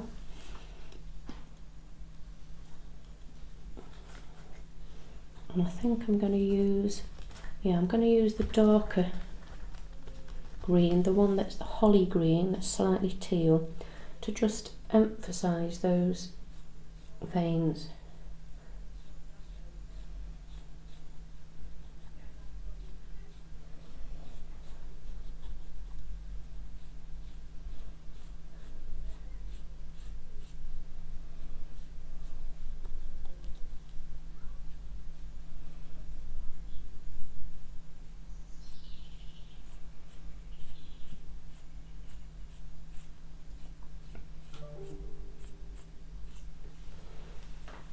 You see, very subtle, layered. It just gives that idea, that impression of the veins. I'm going for a smaller, thinner brush, and this is the leaf green again.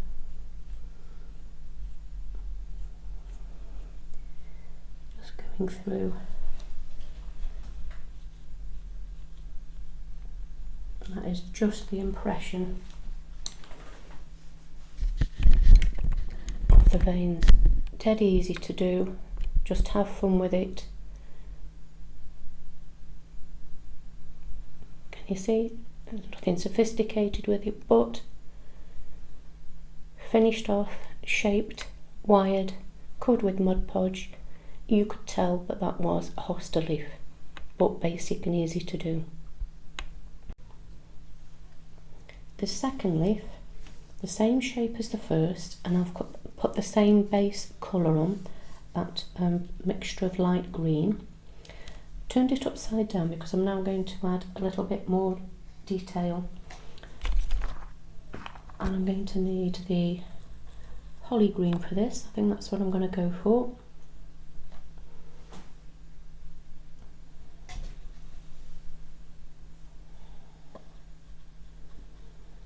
And for this I want to make sure that my colour is the right consistency. I don't want it to run,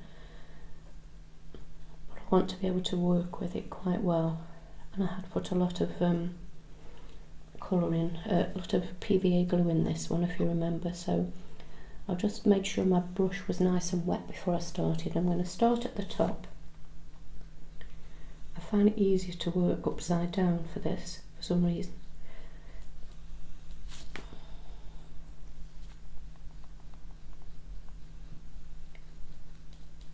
So I'm adding the colour at the top, and I'm bringing my brush down. What I'm going to be doing is adding colour around the outside, but bringing that colour in. In fact, I'm going to, for some of this, I'm going to use a thinner brush, I think.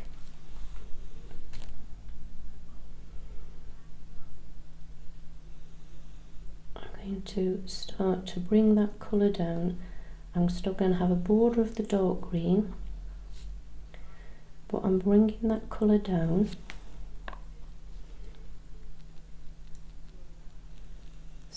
blends in with the lighter green and makes these distinctive hosta patterns.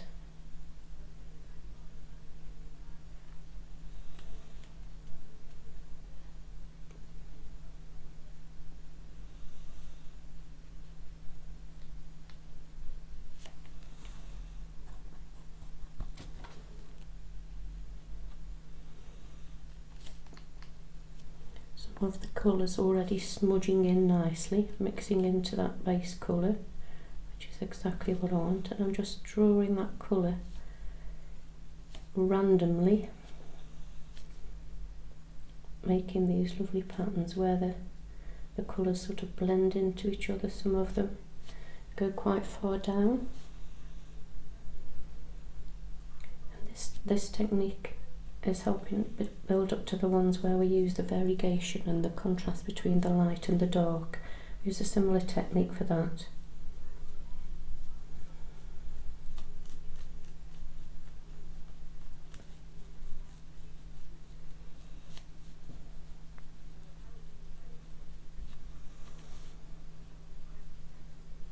So this isn't hard, it's just a matter of being patient, gradually building up the colour,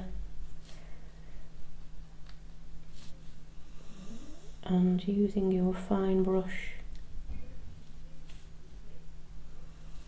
to give this lovely hosta look.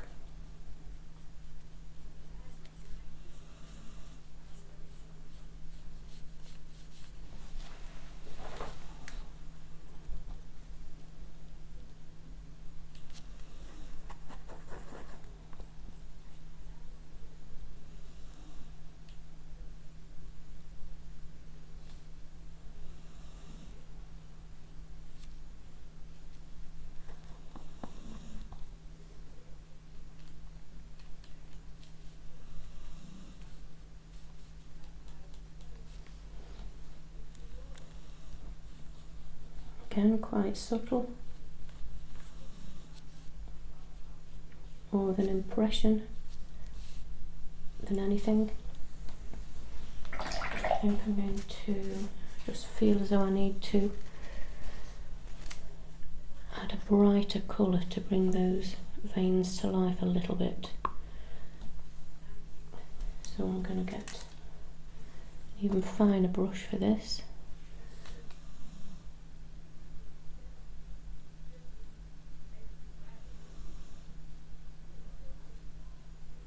Well, they're not actually the veins, it's just the colour of the leaf, isn't it? Just has these, where it sort of encroaches on from one colour to another. So this is the leaf green, which I'm just going to add, just to pick out a couple of these areas.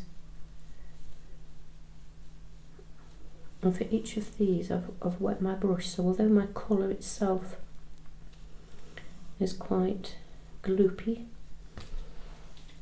because I've added water to my brush, I've been able to move the colour around just the way I want it. And then when I've done like this before, I have gone on to add some veining to this, but for now I'm just going to leave that to dry.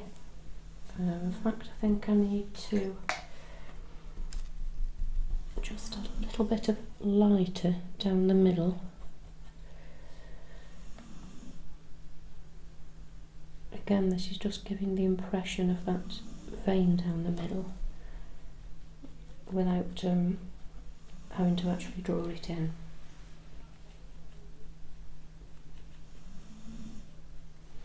Okay, that'll do now. Again, simple, easy, quick.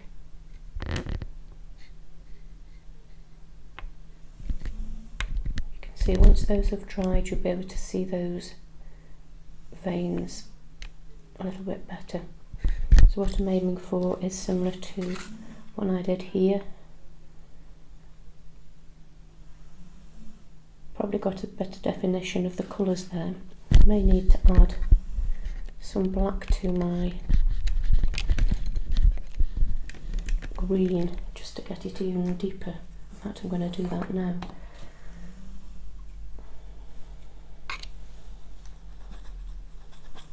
This just might bring that definition out a bit better for you. So that's the holly green. I did add a little bit of black to it before, but just looking at that leaf that I did previously, I think I probably had it even deeper. So let's just go back with that deeper colour green.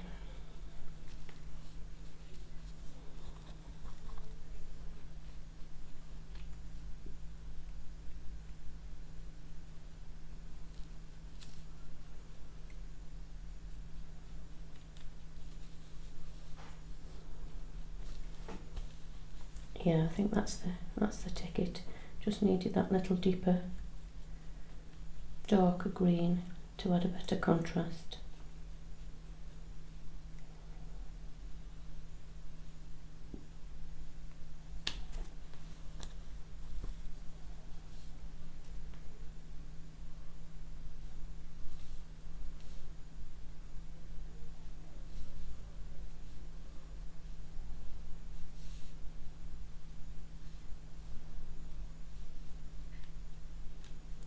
So I think you can already see that a bit of trial and error helps.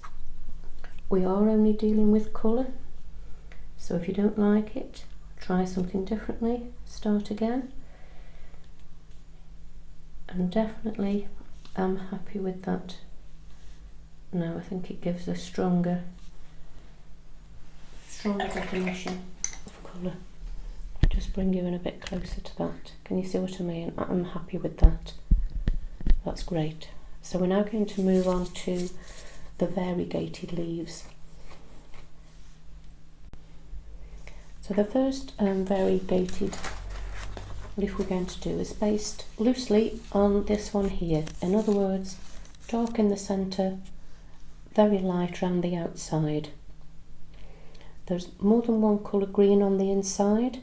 So again, I'm using that sort of impressionist technique. It's not going to be an exact match, but it's going to give me a look similar to this. And for this, yeah, I tend to prefer to start that way up because I'm going to work downwards with the light colour. And for the light colour, I've used remember we used the powder, mixed the powder together. I've used that and some of the Wilton white, and this is that chalky one.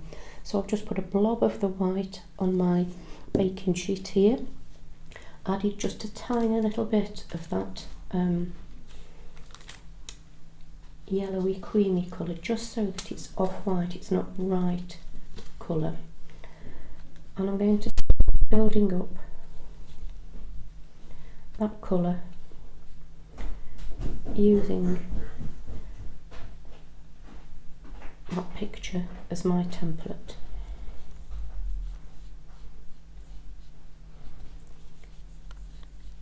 And although I want the white to go to the edge, I'm pulling it in to the centre to give me the shaping of the colours. I'm using my picture just to copy here.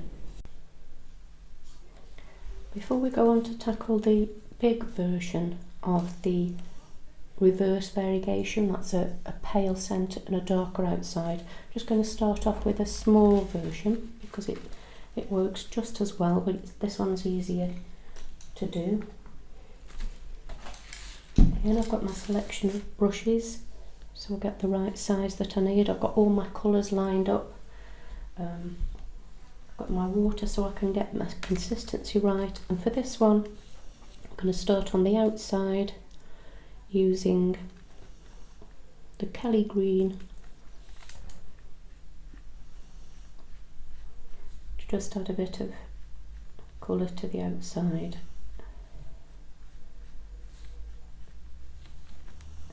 And here I'm already beginning to build up the shape that I want in the middle. I want the green colour to be all around that left hand edge. Just bring you in just a little bit there. But I'm building up that colour on that outside edge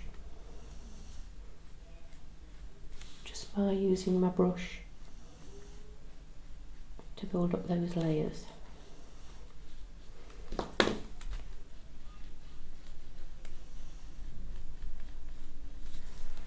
that's the first step. I'm going to use the lighter green on the other side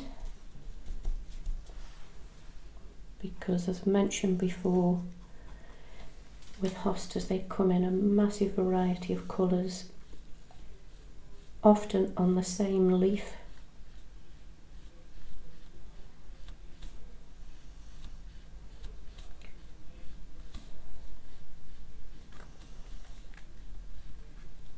So I'm adding that other colour on the other side, just making sure that at the edge of the leaf you've got a full block of colour, little strands of colour are going in. So you've almost therefore got your variegated hosta before you do anything else. But what I'm going to do now is to colour in the centre, so I'm not leaving it the same the original colour of the coffee filter. I'm going to fill that in, and I'm going to use that same technique using a little bit of this white and a little bit of the powdered cream. I'm just going to blob a little bit in there just to take that white down a little bit, and this is going to give me that chalky look. It also doesn't run quite as much as the other colours, even though it's quite watery. So I'm just going down the middle,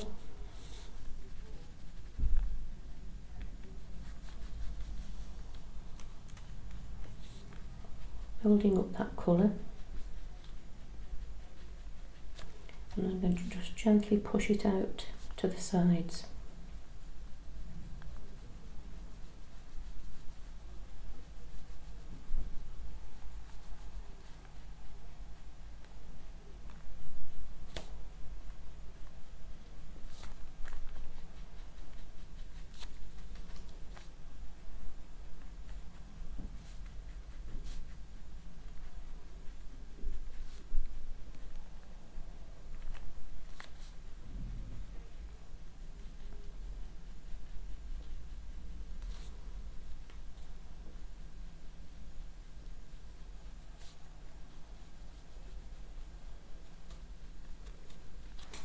I'm hoping the sound's better on this now, because I've got the volume on my phone turned way up high.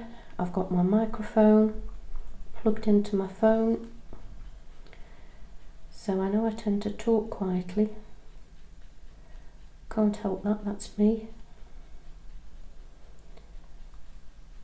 But I'm hoping with the microphone and the volume of the phone you're gonna hear what I'm saying better than normal.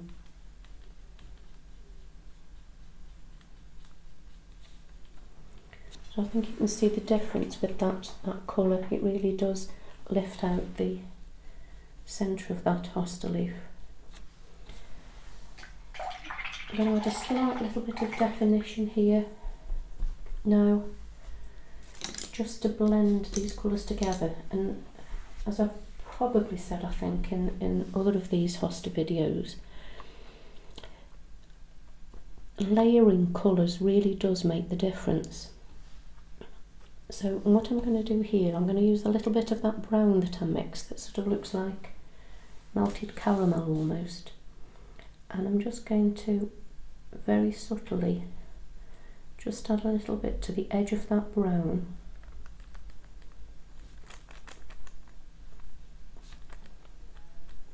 So that those two colours, the green and that middle white, are just blending together a little bit.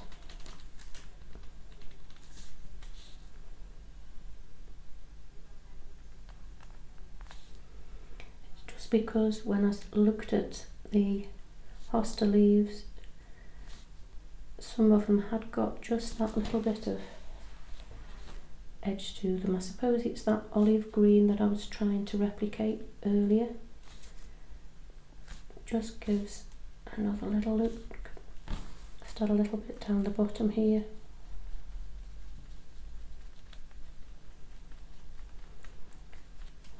Very subtle, but it's just adding those layers.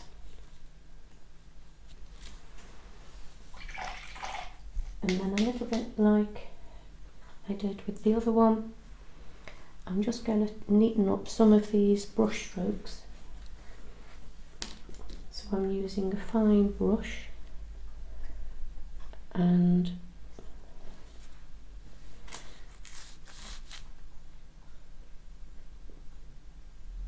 just going up these a tiny little bit,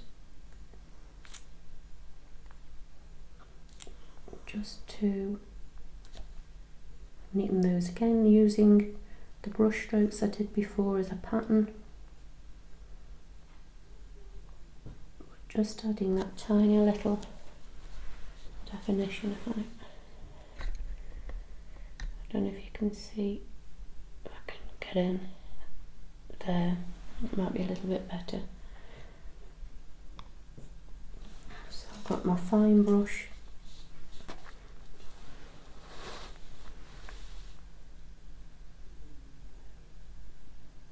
Just using that as a little bit of a guide.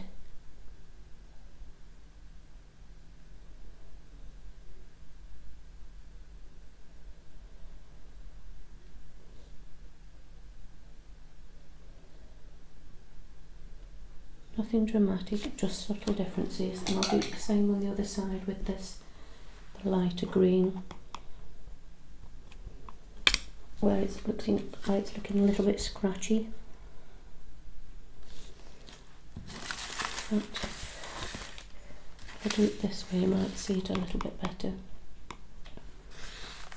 I think my throat's going, I think my voice is going.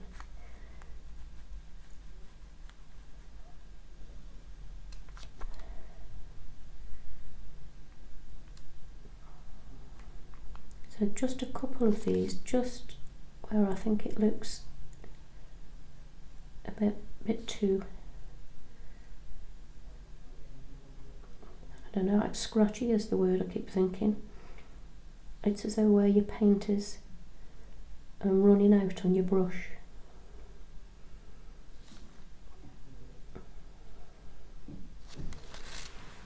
And again, I think I'm just going to leave it as it is there. But again, that technique, not too hard. You've got something then that looks, for all the world, like a hosta leaf.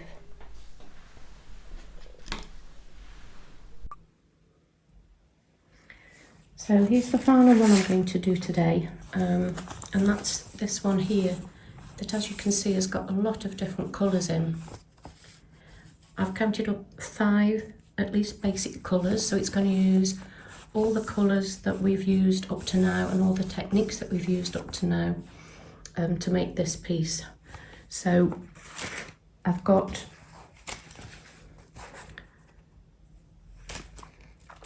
the green, the holly green with the black added for one side. I then decided to mix the Kelly green and the leaf green together, and the leaf green had already had a little bit of black added to it to give me the other colour, the other side. Subtly different, but different nonetheless. We've then got the olive colour that we mixed with the yellow and brown. We've got the creamy colour mixed with the powder, and again I've used some of the Wilton white with a little bit of that cream in to give me the white colour there. So I have got the bright green on standby, so I might use a little bit of that mixed in with the olive colour. So I've got clean brushes, clean water, I've got my bit of kitchen foil, kitchen towel to test my colours on. All I need to do now is to get started. So I'm following my picture as closely as I can, but not worrying about it being too exact. And I'm starting at the top and I'm going to work my way down. So the top starts with a little bit of this green,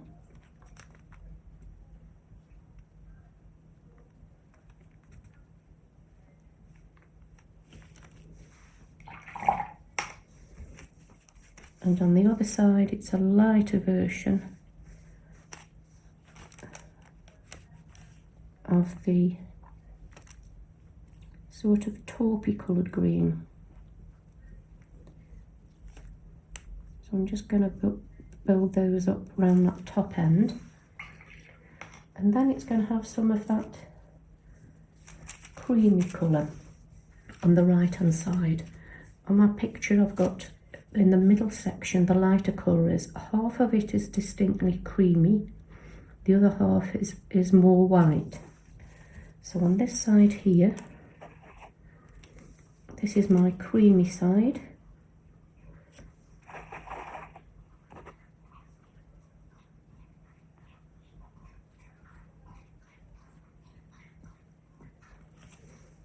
and I think what I might need to do here is just add a little bit more pigment.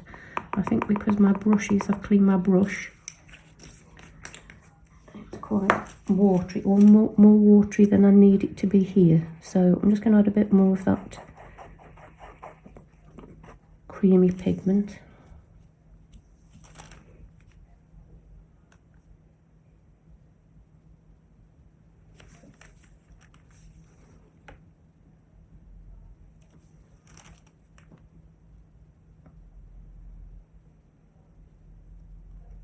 And it sort of comes down like that, and then down that side, and there's a gap, and it starts again around about here. So for this I'm going to continue doing that creamy colour while I've got it flowing, and I am just following by sight the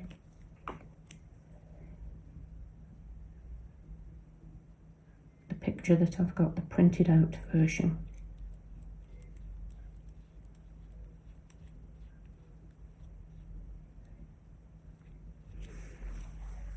And on the picture it's got the veining, and instead of doing it as a solid block and then painting in the veining after, I'm going to leave a little gap between these two runs here, so it creates the illusion of that vein.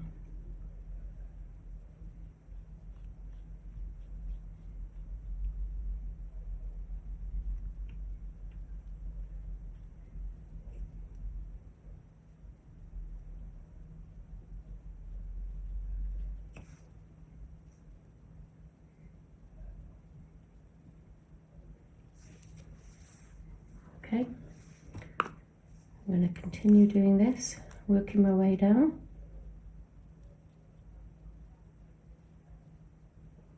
Again, leaving that little gap there. Bit of a stipple technique as we've used before on the ivies, but leaving that little gap. colour sort of ended about there on my picture.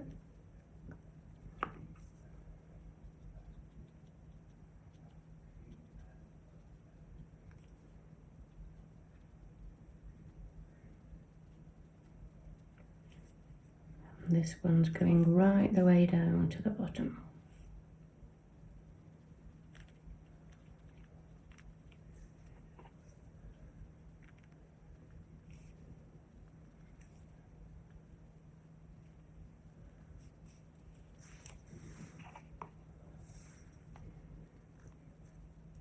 This is probably going to be my final one.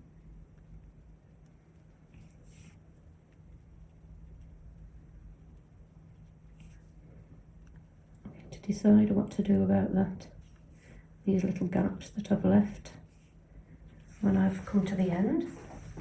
See how far the colour spreads. And then we're going to take the pale colour, and that's quite watery there, but I'm going to do the opposite side. Just move that round. You can perhaps see that a bit better.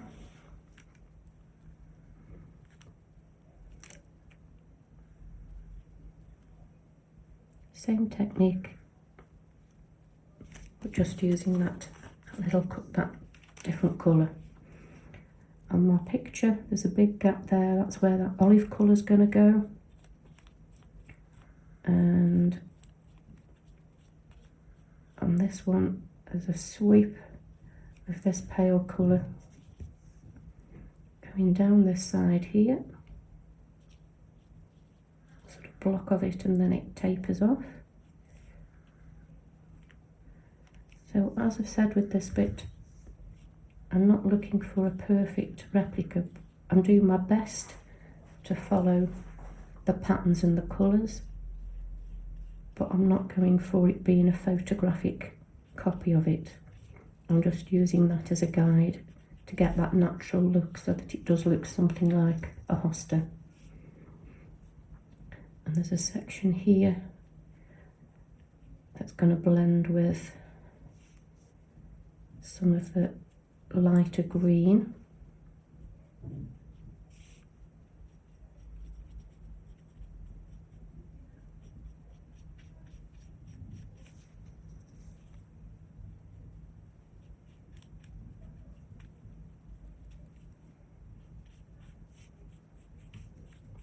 And this goes all the way down to the bottom.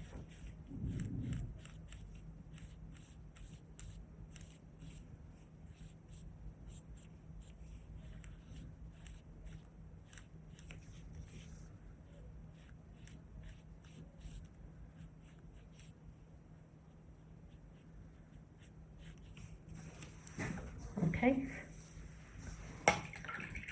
I'm going to switch colours now. I'm going to put in some of that lovely olive green that we made.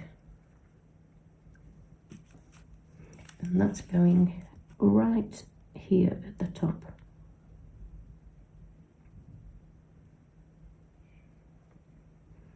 I'm going to follow the line of that white, and then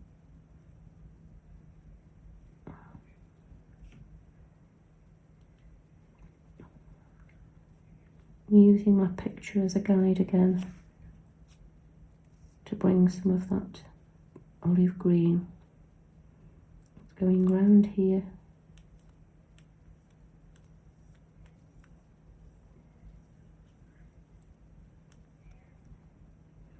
And quite a block.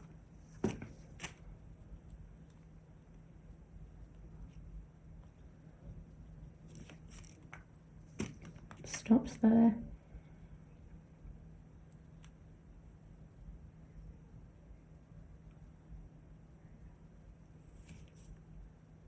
There's a funny little dithery bit here.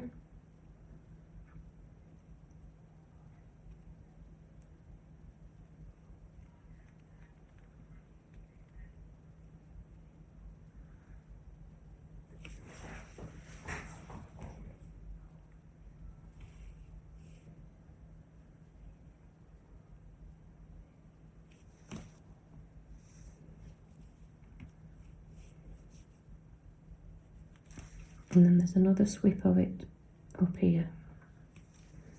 Add a little bit of water, I think, to this.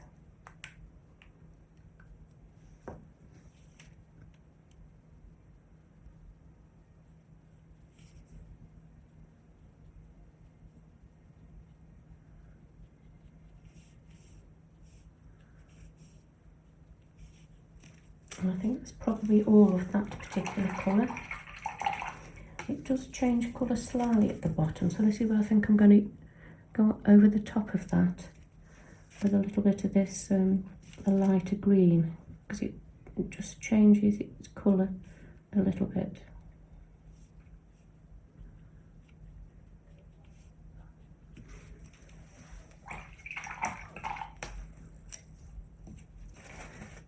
And then finally on this side, I'm going to use that combination of leaf green and Kelly green to fill in the rest. I'm just going to start by filling in the majority of it round here.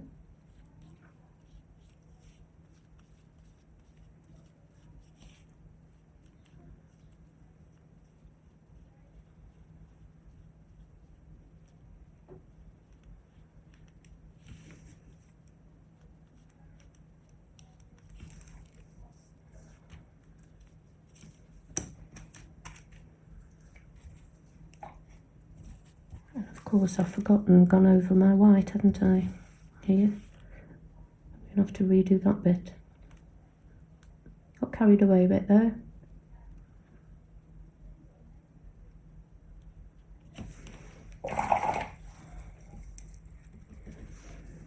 So I'm going to use a finer brush now and go reverse to take that colour.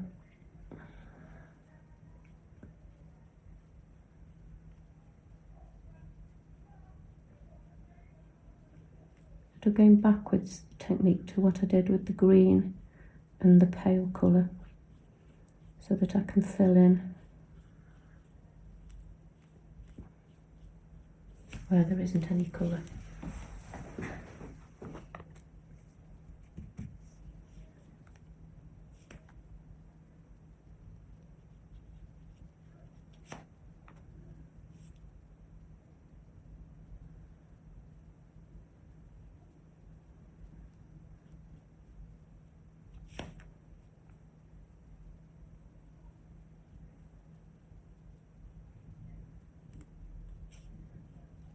Here I'm just going by my picture and by what I feel like doing, what I think looks right, what feels right,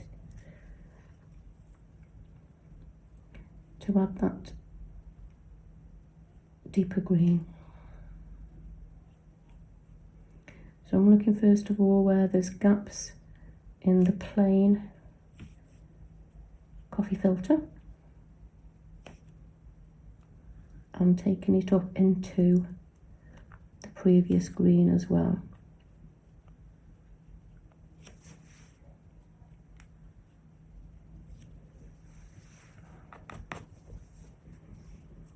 I'm going to decide what to do about the gaps that I've left between the pale layers when I've finished. I'll have a look and see what that's going to look like. For now, I'm just concentrating on adding the colour bit by bit, stroke by stroke,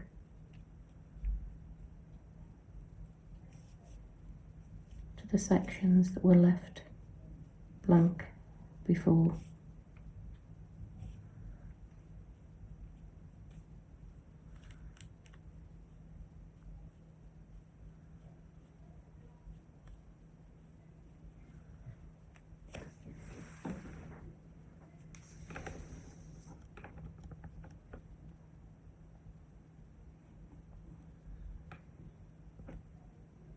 See that? And I'm just going to work down the other side now in the same way, just applying that slightly different colour. and that's the holly green that's had some black added to it as well. So as before, I'm just taking the colour around the outside, because that definitely will need to be completed and filled in.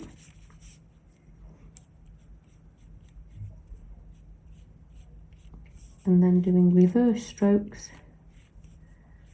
to add the colour up this side. This side's got more of that green going up that side than the other side has. So I'm going to take that colour higher up here.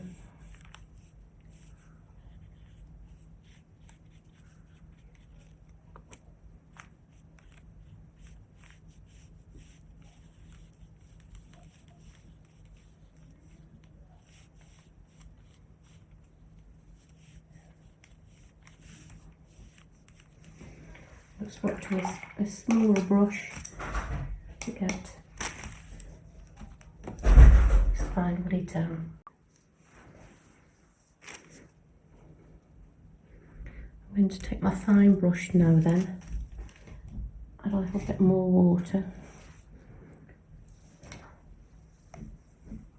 so I can control the colour a little bit better.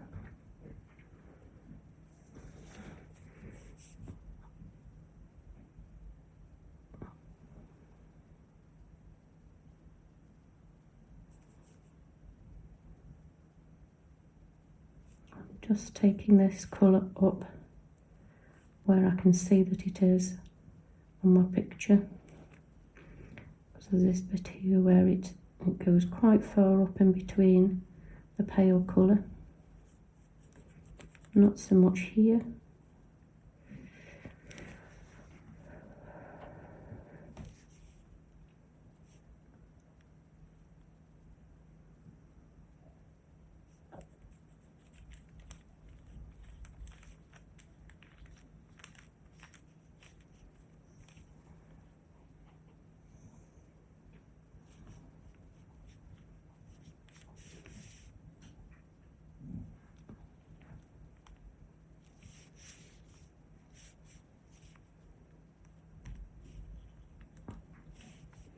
And this is quite a big block here, so I'm just going to fill that in all the way up to the top.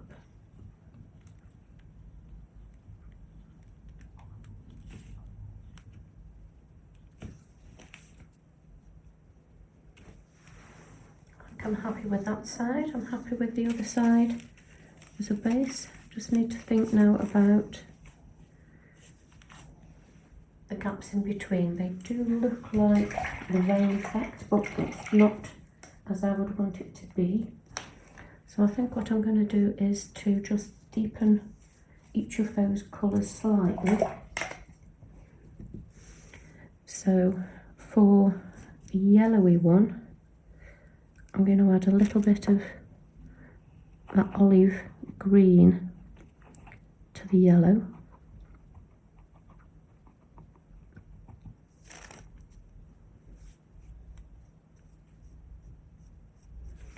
And for the white, I'm going to add a little bit of the brown, just a tiny bit.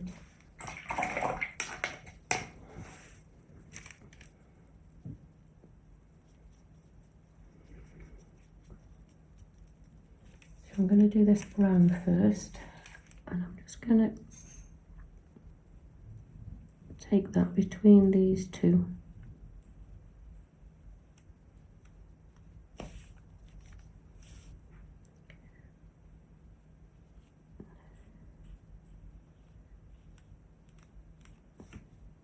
To give the illusion of that veining.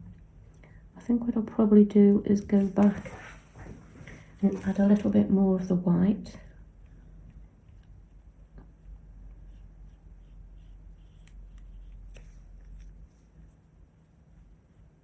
So that's sort of joining those two together.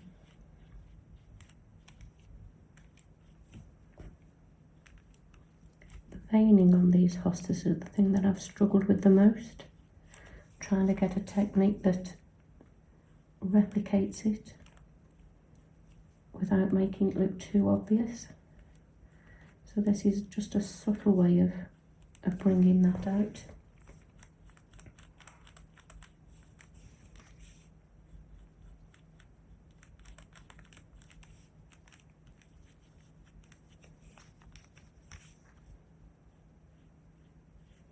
So that's this cream with a little bit of brown smudged in.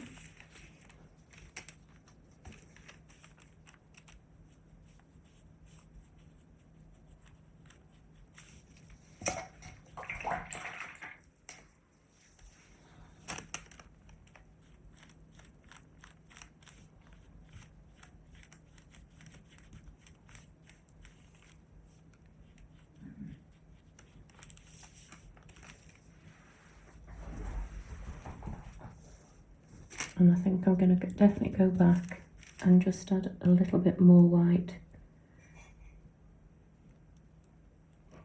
so that brown section is very fine.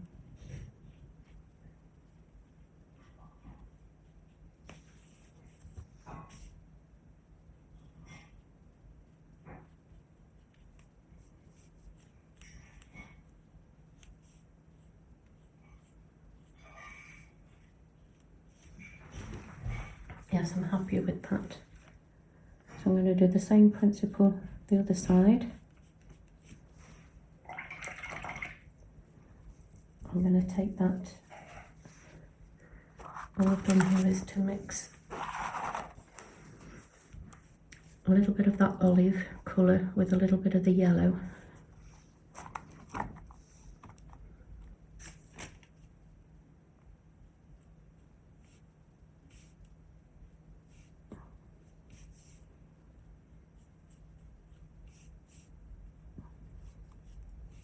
And I'm going to do some veiny strokes where those gaps are.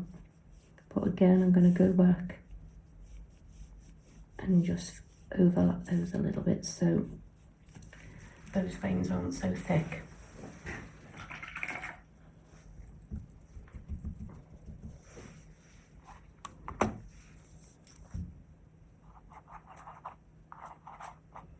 So this is the powder colour and the white mixed together. I'm just going to lay that over.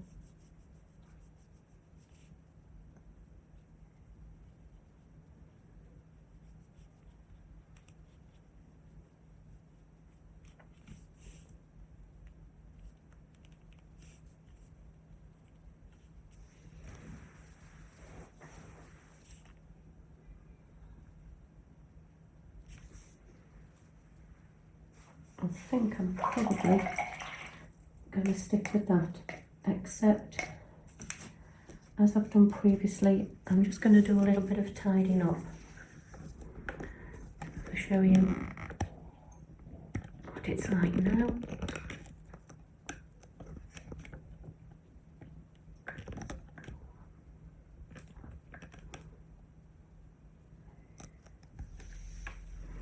Remember, this is the original picture. If I can show you that, probably need to zoom out for that. This is the original picture, and that's what I'm sort of aiming towards. Looking at that now, I can see that this middle section here probably needs shaping around a little bit, but I'm not too concerned. It was my inspiration. It's not going to be an exact copy, but what I shall do is do a little bit of neatening up.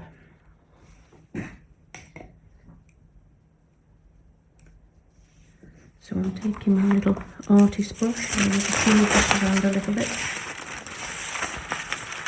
Perhaps see a bit better here.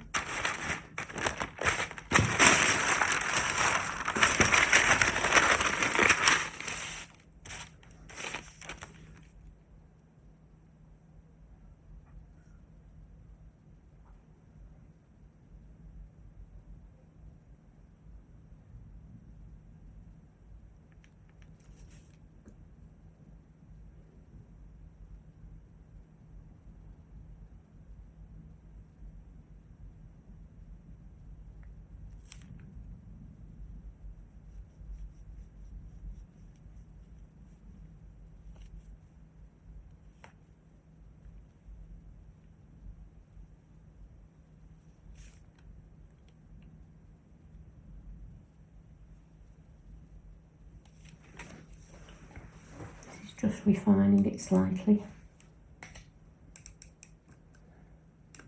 We've done all the hard work now, so this is just tinkering with the edges.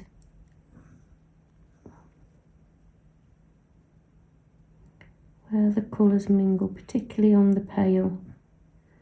I'm just defining it a little bit.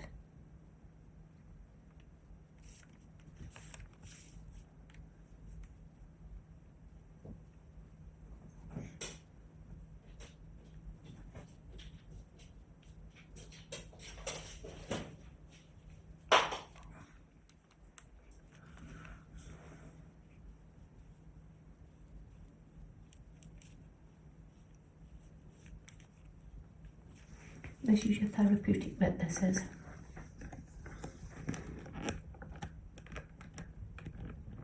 You've done all the hard work, you don't need to worry so much.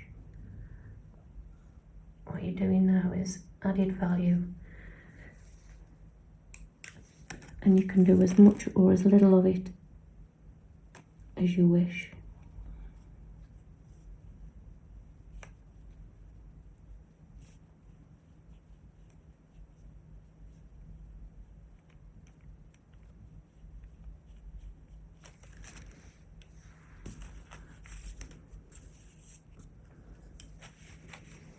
I'm moving it around partly so you can see what I'm doing, but partly so I can get the brush stroke angle that I am more comfortable working with.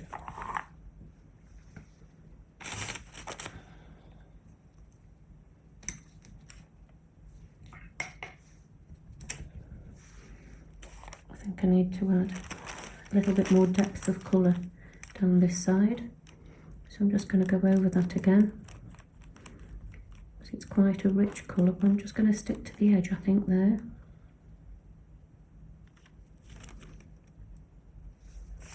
So we've made a different colour again just by adding a second layer of it. All to the good.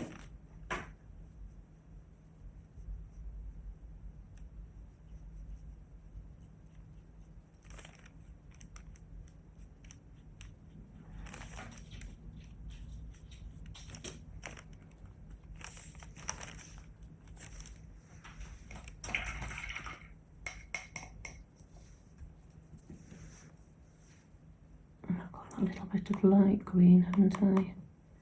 Just sneaking in at the bottom here. I'm just going to touch that bit up too.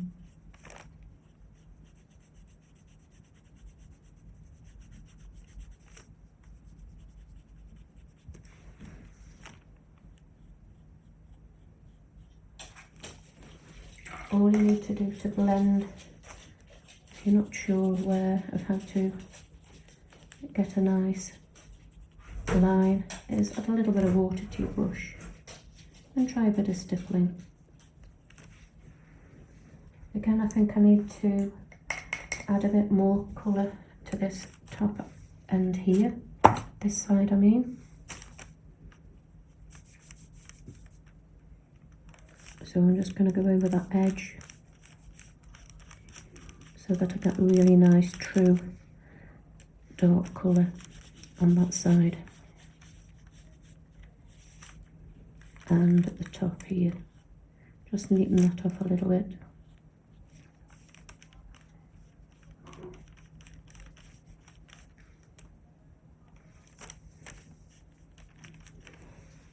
And then I can get my little thin brush.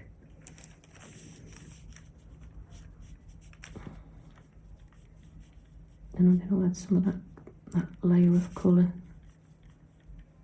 up this side here.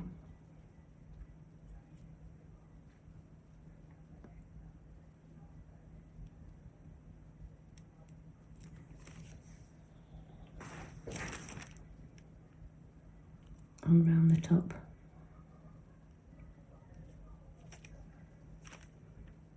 Oh, I might even go rogue. I like that colour coming up here.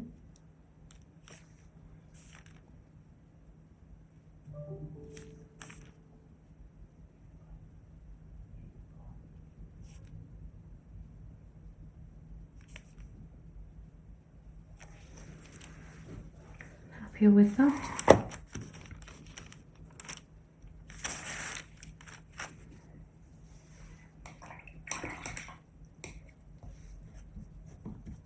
And again, for a level of refinement, I'm going to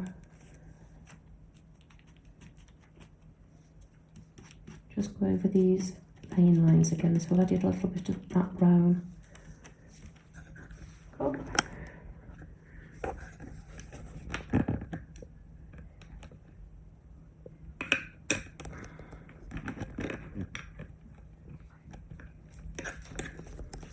I did a little bit of brown to that white colour, and I'm just going to define the vein sections a little bit more.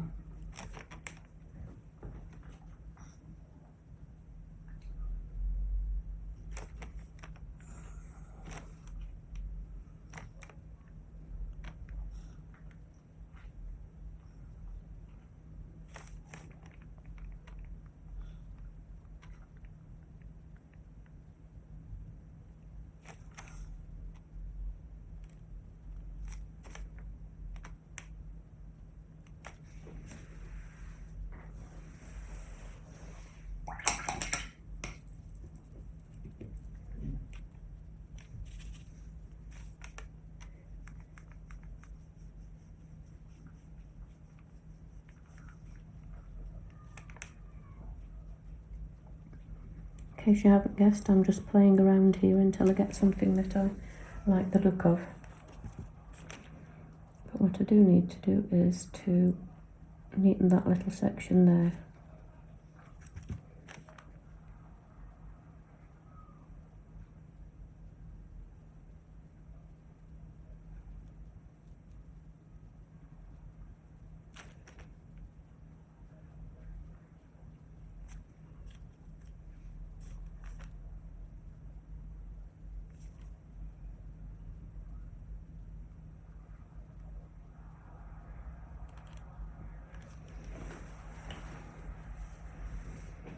And I think I'm going to call that done now.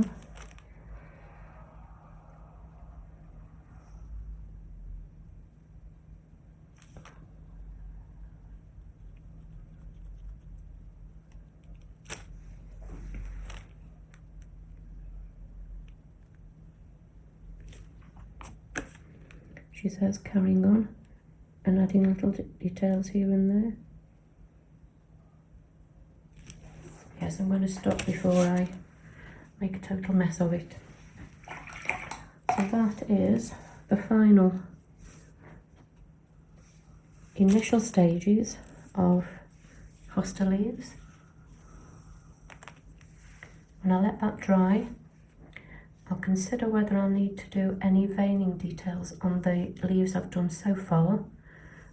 And if I do, I'll show you that next, and then we can assemble them. I've got all these dried now and ready to assemble, but I'm just going to look at doing some veining on one of these.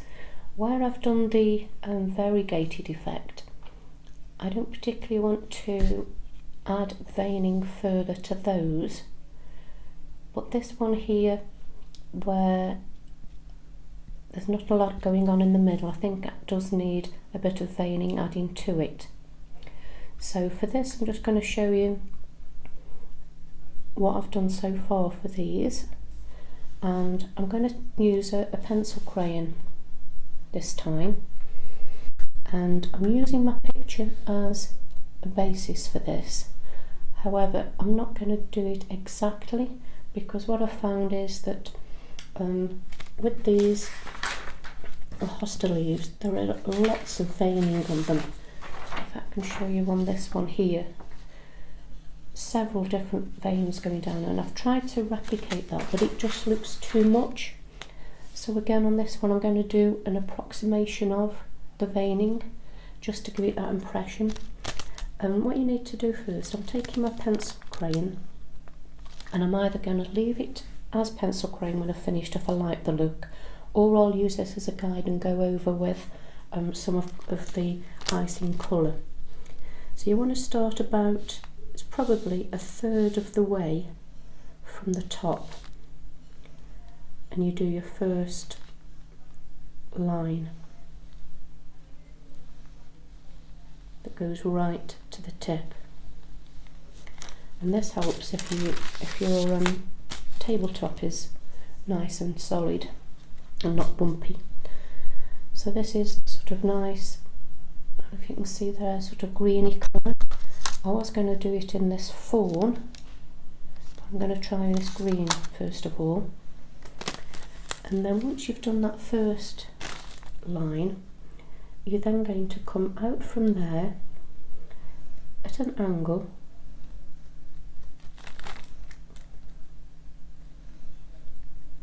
and then take your line down to the bottom. So out at an angle about 45 degrees,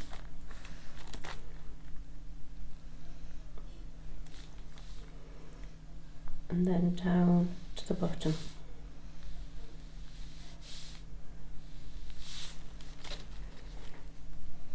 You can see that sort of shape. Then from the top, just extend your line up to the top, and you're going to need to thicken it at the top.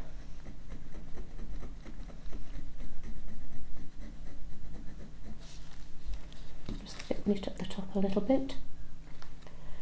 And then the main thing to do now is to make sure that each subsequent vein that you do is the same distance apart. So I'm going to do a dot about halfway, and another one about there, and one about there, so they're all going to be equidistant. So I'm following the original line down, keeping the same distance apart so the lines are parallel. Do the same with the next one. Follow that line down, and the same with the final one, following that line down until it merges, if you can see there. So I'm going to do exactly the same the other side. Try and keep those lines parallel to the first one. The first one was quite angular, and I guess I'm curving these next ones.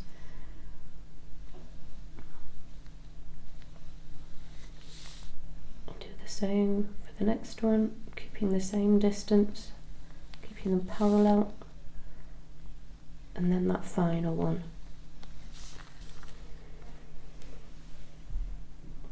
And if I'm honest, I think I'm probably done with that. Nowhere near the number that's on an actual hosta gives you that look, and I think I'm happy with that. So you could, if you wish, now take your very thin brush and go over these lines to accentuate it. It will fade once you've put your top coat on, so that might be why you want to do it with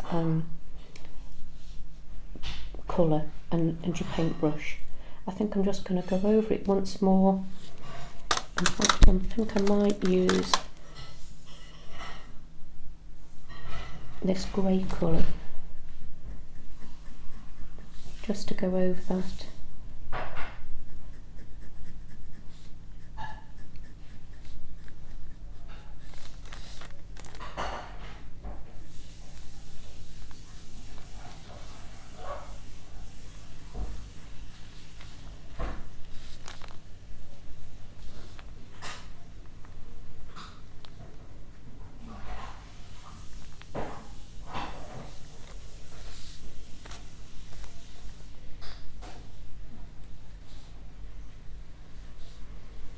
It's easier when you've got a line to follow, so if you do want to do the paint, it's so much easier if you've used a pencil to start with. And I think I'm going to call that done. I'm just gluing this leaf together, or constructing it. I've just coloured a piece of coffee filter in plain green. Added some Mod Podge, and then I'm going to put the first layer attached to that.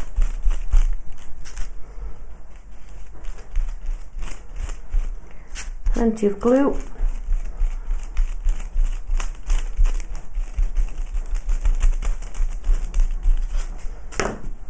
I'm adding my wire. This is a plastic coated wire and I've covered it with some stem tape first.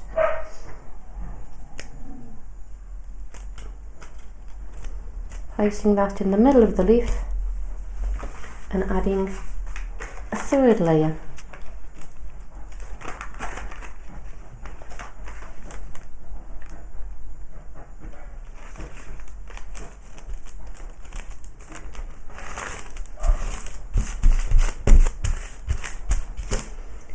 Bit more glue. It's like making a lasagna. Adding the layers.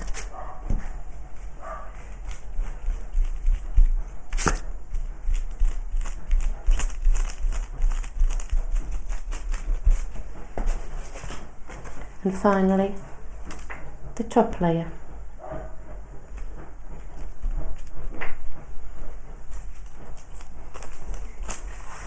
Just making sure that rib matches the painted on rib. And then a final layer of Mod Podge or whatever sealant you're using on the top.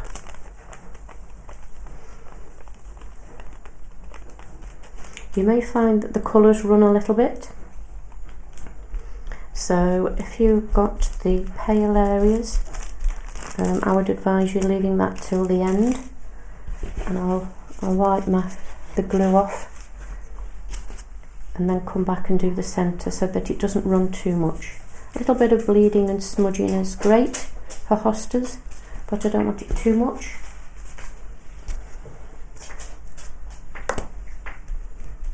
I'm just making sure I'm giving it a good covering, a good coating, and then I shall leave that to dry. I will do the underside, but with these slightly larger leaves, I want to dry the top layer first before I turn it over and do the back. With the smaller leaves, it was easier to hold the leaf up and to do the back of them.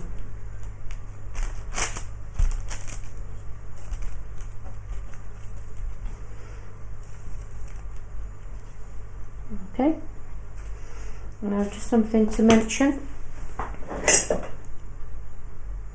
If I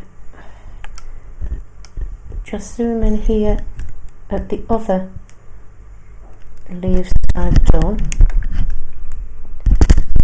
you'll see, if I can zoom in there, not particularly tidy. The edges, there's bits of the other layers of the coffee filter sticking out. If that happens to you, don't worry, because once these are dried and I've put a covering on both front and back, I shall be trimming those off to get a perfect shape and then sealing the edges with a little bit more Mod Podge. So where you've got, for example there, all the layers slightly different and you can see the layers, don't worry, we'll be sorting that out after. So I'm going to let these dry, trim them off, and there's one final step before we finished. Okay, final leg now. I've trimmed all these, gone over the edge with Mod Podge to seal them so they're nice and neat, and then give them a final coating of Mod Podge front and back so that they're nice and sealed. This is the first one we did, where we did that sort of impression of veining. The second one, where we had a little bit more definition, where we started to introduce the dark colour and the lighter bit in the middle. Our little mini variegated leaf, and then the two variegations, one with light on the outside, one with light colour on the inside. Just wanted to show you this, where this is the one where I added the veining using pencil crayons. Now I can just about see it, I don't know whether you can, so the veining is very subtle on that one. This one here I went on and did the same, but then went over it with a bit of my green icing gel colour, so the veining is a little bit more obvious with that one. So the only two things I'm going to do finally to finish these off is just to shape them a little bit. So start with these one here, and these have got this little heart shape at the top, and when I look at these, the leaf was very much bent over, so you couldn't actually see the stalk. It was bent right over, and it sort of produced that lovely hosta shape. So I'm going to bend that over there, and then just bend the tip slightly. This is why it's good to have wire in. So you've got something that's a little bit more natural than something that's flat like that. And then with one of these others, this is the very basic one, but this one again has a slightly different shape at the bottom. And what happens here is that there's a little nick at the bottom where the two are joined together. Just one moment. So with this, I'm just adding a little bit of glue at the base. Super glue would do this instantly. Your PVA glue or your Mod Podge, you'll just take a few seconds to dry, and I'm just going to pinch that at the base, and then you can decide whether you bend your leaf up at the top or down to give you like a little scoop or a shoe. But that's just, I think, a final detail to make the leaves look a little bit more realistic. So you've got the bent shape where you can't see the stem, and the one where you've got the little scoop. And that, I think, is done. I hope you like this video. It's taken a little bit of time to decide or to work out how best to do these hostas. There are many different ways you can do them. As you can see here, you can do those with a bit of darker colour that looks cool. But I hope I've shown you enough techniques so that you can go ahead and have a go yourself. So happy crafting.